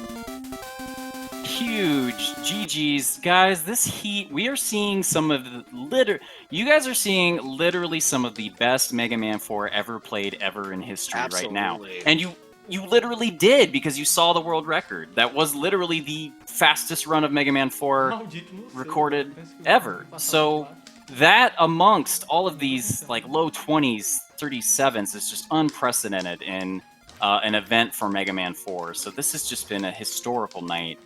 It's for Mega Man absolutely 4 incredible. gameplay. If I pronounce her name Just correctly. so incredible. I How are mean, you and you doing? get to hear like one of the best commentators with two of my best friends get to talk about these runs. It's just been incredible. Yeah, just awesome. All right, the big old Met Daddy. At the end of the stage of the Met Daddies. I'm serious too. I'm gonna look for a Met and I'm gonna put it in my bathroom. Yeah, if You I, should. you know, I'm 100% serious. I'm gonna find a Met and it's gonna go in my bathroom. for the after party, we should just like browse the internet for Met product. And Met just make product. irresponsible purchases. No, I really love this. I really love this. We need to make something that is Met product. Oh my goodness. Like, you know, one of those like buttons that you hit that's like, that was easy or whatever. Like, it's like a Met version, but it says something else. I mean, It'll say, Mets don't even- I'll break you, Mega Man. Oh, Cassio taking the unfortunate for kill. Cassio right there. And he was getting a no dive pattern too. That's You know- unfortunate, but he still has the ability to save time here, it looks like. So Finally. not too much of That's a it. time Oh, loss. He's able to oh still my pull it God. back. It looks like he's still able to save about a minute plus here. oh my. Yeah, not too bad at all. Definitely not worth resetting, or in this case, stopping, cutting the run. Yeah, it's totally true. I'm definitely gonna buy Met products. I'm gonna get some Met product shampoo. It doesn't actually do anything for your hair except turn it into a helmet. God. You'd be like my This friends is and make so crazy debatable. Build-A-Bears. I visited him once, and there was a little Build-A-Bear in his room, and I squeezed its hand, and it was just a voice saying, "Do not kill me."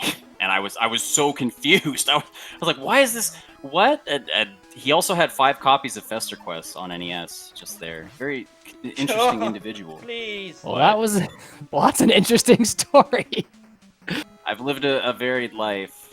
I don't know. Oh, RGC having a little trouble with rush jet, but very quickly reacts, pausing and unpausing to reset the rush jet. Yeah, Very, that was very actually good A save. really good reaction.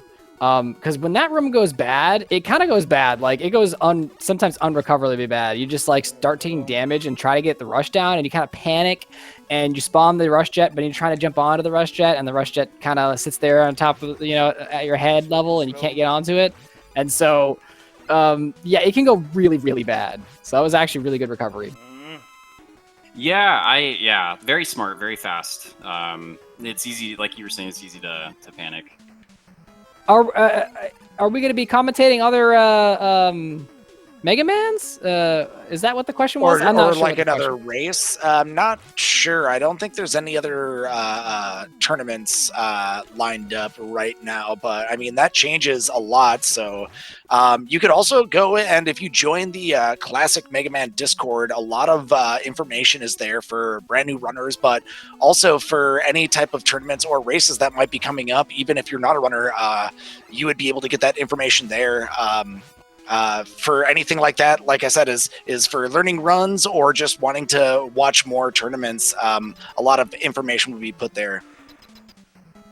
Yeah, before we go here, again, I wanted to point out, I think I didn't finish my thought from like an hour ago with all the stuff that was happening, but I really feel like Toad Stage really highlights how powerful the Flash Stopper is. You freeze all the enemies in the beginning of the stage. You freeze all the enemies during the waterfall section with the pits. You freeze the mini-boss snails with it. You freeze that last section with the happy fish. You basically just use it. It is Flash Stopper the stage. You're basically on it the entire time. So I just wanted to highlight that, like, if anybody's watching these runs and wants to see exactly how much different like a speed run is from a casual runner playing this when you were a kid, like that's it right there. Like just the use Yeah, of this those is showing weapons. we are losing time, but in fact, we are not Also, losing time. I so just yeah, realized in this in is chat, because this is just the did not split qualifiers. This is just correctly the the lead last up one. to the tournament where we'll be having This these is top normal. 32 players seeded to This face is in off advance. in the bracket on the way to the championship, which is going to have a cash prize and a cool reproduction card. So, yeah, so this it's wild that just in this stage of the tournament, like this content alone would have been worth it on its own, like let alone as a Absolutely. prelude to a bigger event. So there's just I'm sure there's just going to be so many more thrilling moments, and turnarounds, and upsets, and maybe even a 36 before this. Yeah, I mean, if this is what's happening in the heats right now, like, stand by. There could easily be, like Toad said, a 36 that happens in this tournament. I mean, it is not out of the question, which would be an unbelievable sight to see. Yeah, I think there's a lot of top level players too that watched this heat tonight that just got a little bit hungrier to grind a little bit harder.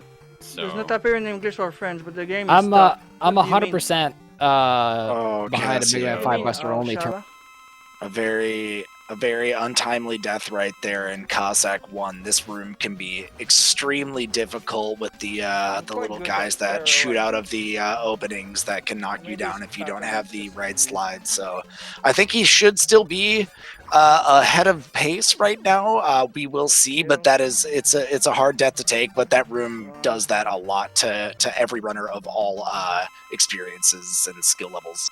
Absolutely, I died there today in my own heat. Just shorting a jump. You know, if you don't jump just correctly across that pit, and the other thing is those pit monsters that are coming out. It's just another really bad obstacle. I think. Correct me if I'm wrong, Toad, or even chat. I think Mega Man 4 was the first game to introduce enemies popping up at you out of pits, which is just cruel and unusual by itself. I actually, because I basically only play this game, I don't have that knowledge about the other games. I know Okay. Mega Man 1 on Heat or on Fireman stage, the little flames pop out, and I know in Heat Man, Mega Man 2, the little guys pop out, but not at the rate that they come out in 4 where they can actually knock you out of the air. Mega Right, Man no, 3, yeah, I you're think, right. has it too in Shadow Man.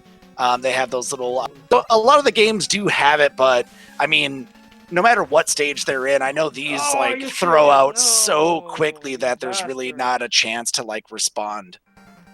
Right. No, you're right. You're right. Mega Man 1, I often forget, actually. Mega Man 1 has those, like, the heat guys that come out of the pits there, and in the Bomb Man stage, those things.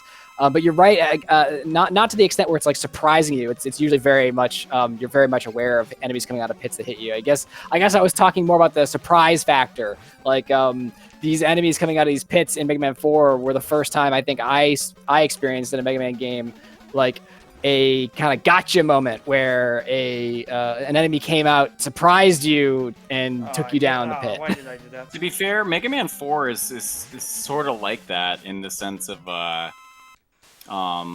what was it? It was just on the tip of my tongue. Oh, the little saw room in Wily 2. Like, some joker was like, you know, it'd be funny if there's a little ladder leading up to a saw and you got hit and knocked down.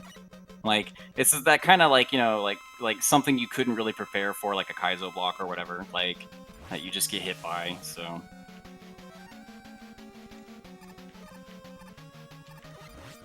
But there are some games like that, and people really like them. I feel like, you know, Mega Man's very consistent in its gameplay as far as having consistent strategies, and I feel like I don't know a lot about the Ghosts and Goblins run, but for instance, like, that's a game I feel like casually where there's a lot, like, you get good at it by dying a lot and learning where things are because you can get consistent to reacting to them over time. I like this in chat, a beginner's trap. It's basically there to make beginners fall into pits, but and it ends up being just super obnoxious when you know where everything is. But in a way, it's interesting that, like, it almost encourages your gameplay because you have to learn that once you add it all up, you do become faster at it. So It's interesting to me how speedrunning, That's why I I think, can't for a try lot of this. people who get really into playing a game, even if they don't have this idea of doing a speedrun or timing it, like as they build skill, it begins to correlate with playing quickly.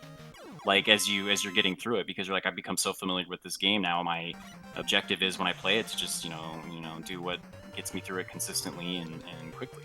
So Casio actually getting really good RNG from Square. Yeah. oh, I We missed got some Squares vibing. RGC as I believe on his final refight boss as well. Come on. Dust giving him little Dust business, sucks. but he's getting out of there. Not too bad. Even when he doesn't suck, Dust sucks. I came up with that joke actually, so I'd really. I just appreciate came if you up with it credited me. right now, so that was a joke brought up by me right now, Waiter1602. And remember, Waiter said earlier he never lies. I've never lied ever once. That's true. As a liar, I think I'll have to defer to someone who doesn't lie, because I like to lie. Oh no, I did the mistake. I've never I did done not it, do so. the glitch. Oh, god damn it. No, I forgot. Not do double Why are we damage. like this? No, but RGC's coming out of hopefully coming out of machine here. Thankfully, like it looks really scary, but if you're doing it pretty steadfast, you actually have quite a bit of health if you go into it with a lot of health. Yeah. To use iframes to keep damaging him consistently.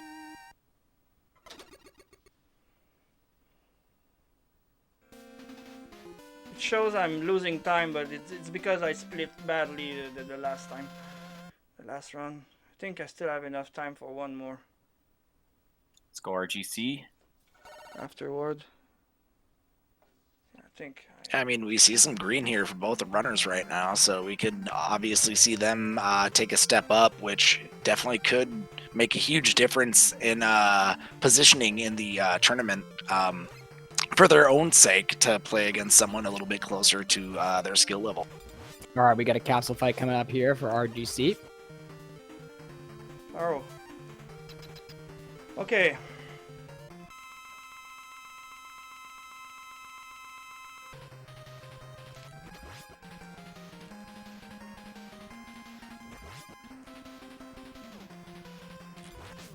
Ouch. Ooh, gotta be careful. Don't mess up. Nice! Whoo! GG. Nice. Nice finish. Very nice. Strong finish. Nice little gold to cap I it was- off too. I was scared just a little bit there. Might not have seen the last like At the little same blue time, ball I'm coming almost near the ground level there. back to hold the controller. I love that Retro Game Commander 2 in chat was like, "Can I go again?" Like, I love their enthusiasm after 3 hours of going through runs, just ready to go at it again. The time is up though. For those of you that might have come in past that, we're concluding a 3-hour session where runners competed to get the best possible time they could out of Mega Man 4. We're just now concluding. It's past time, so Cassio's finishing up his final run, and his splits look decent. So hopefully we're gonna end on a nice little PB for Cassio.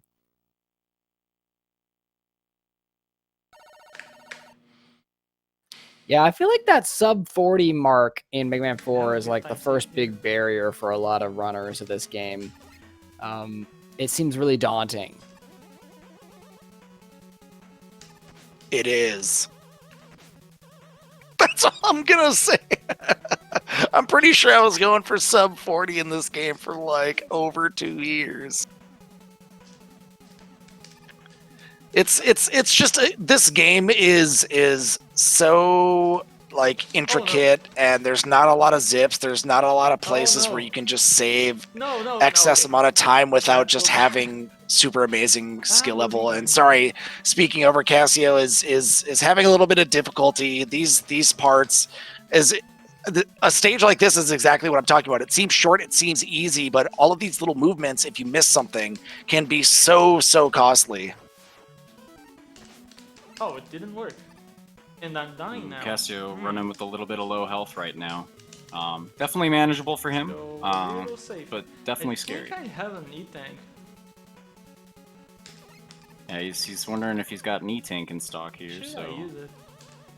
hopefully he Yeah, does. I think Well, if he plays it right, he can manipulate Cossack and not get hit. But Amazing. it's such a sketchy fight. I do feel like when Cossack goes wrong, it also starts just spiraling. Yeah, he So, does have an yeah. E-tank, so that was very smart to use right there. Absolutely.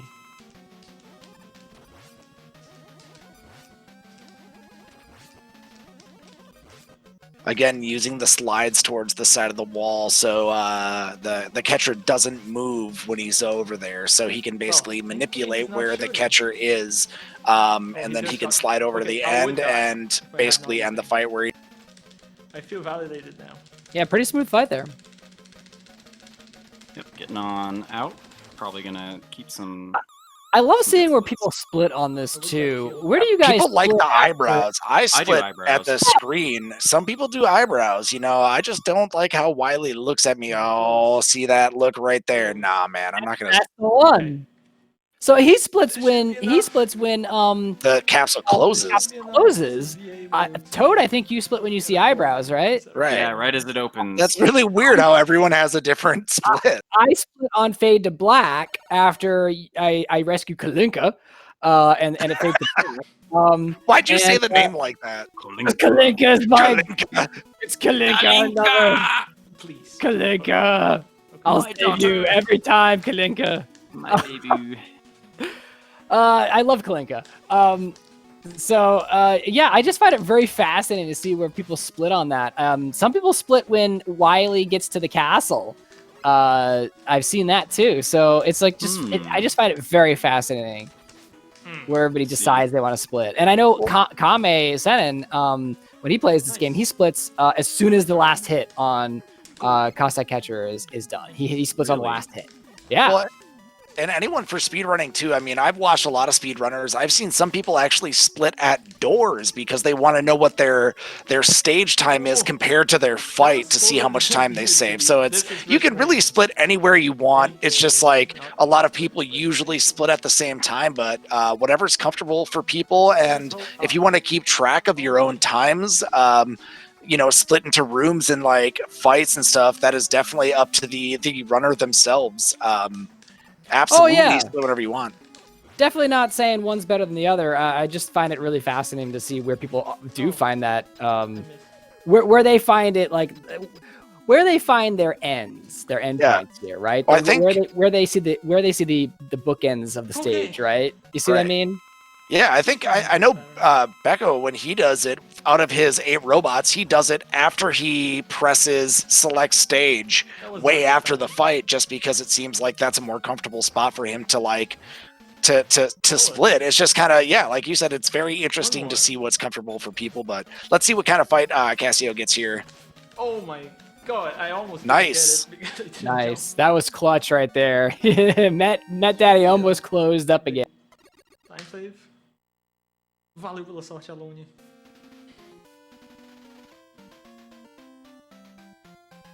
Putting on in to Wiley 2. Boa sorte.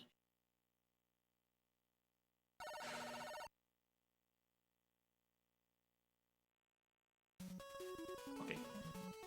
I will say this first room of Wiley 2 is very tricky. If you slide too long on the second platform, you can definitely put yourself right into one of those spikes. So that's a very difficult room to get through, especially if you're trying to save time. A lot of these rooms on this stage, if you make one small wrong movement, you can fall into a pit or take a lot of health. A lot of these late stages are very difficult. So you'll see a lot of movement and a lot of different strats from a lot of runners in these rooms, but these last couple ones are where your real movements really have to show.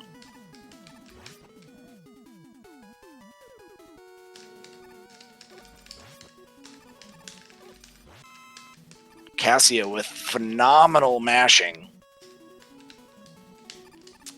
I hate Rush Jet. I hate Rush Jet is what he said. I hate Rush Jet. Same. Bad dog. We were just talking about Rush Jet earlier and all of its weird quirks in Mega Man 4, and I have said bad dog way too many times to Rush in this game. Jet is a jerk.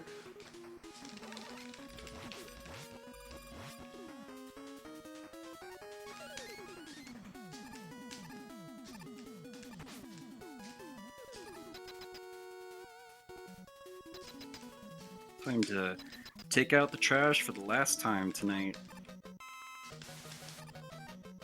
It Yeah, took you 4 hours to come up with that one? I was saving it, man. I've been waiting this whole heat to Actually, bust he that. I said bet it like you- 8 times, but he forgot to press the button to top.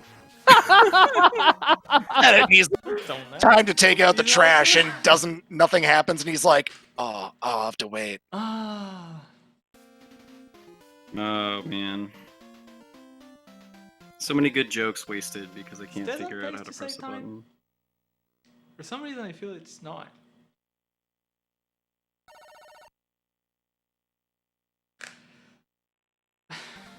Let's go. Now it's kind of hard to tell where he's at in his splits because it looks like towards the end of the run there wasn't a lot of splits, so we can't 100% tell where he is on his own pace. But if he's still running right now, he obviously thinks he can get a better time. So I guarantee he's still on a run that's going to be in the green or in the gold even. Not 100% sure, but I guess we'll find out at the end of this stage. A safe pickup. Then I'm always so sad about this stage because you never get to hear the whoosh if, you know, for most of the time when people are running this. You usually get to the first refight faster than the music can cycle, so you never get to hear the whole whoosh. Whoosh. It's so great. It's So hopefully great. get a Pharaoh fight here where he doesn't jump too much. It's all RNG, but sometimes Pharaoh likes to jump like he's doing right now, and it can waste your time instead of him just standing there, but wasn't too terrible. I know Yeah, that- Pharaoh was not being very good there by jumping around. He's a jumpy boy sometimes. Yeah. And then almost every single time after you fight Pharaoh, you go to this fight with Skull because you can use the same weapon, which is Dust, against both of them, and then be able to move into the next fight, which is going to be Dive, where you switch over to Skull. Right. A lot of these, the refights is which refight you go to, and the ordering is all done by a menu optimization. And the reason why we in the speedrun you use Dust against Pharaoh, which is not actually Pharaoh's weakness, is because Pharaoh's weakness is actually Flash Stopper, and Flash Stopper is a terrible weapon to use against Pharaoh. It only does 1 damage, and you don't even get enough of it to actually defeat him, really. And it's very slow. So Dust actually does 2 damage, and it's faster than doing straight Buster. And so that's why we end up going using Dust on Pharaoh, and then just not having to menu again to use Dust on Skull. Absolutely. Friend. And in this fight here, you want to have at least 4 weapon charges for Toad right there. He got the first one, but it looks like he miscounted the jumps. Let's see if he can get a dive. We don't want to dive. Sorry, I meant no dives. But obviously, Drill Man sometimes is a jerk and decides to give you bad patterns. He only got 1 dive, so that's good. Yes.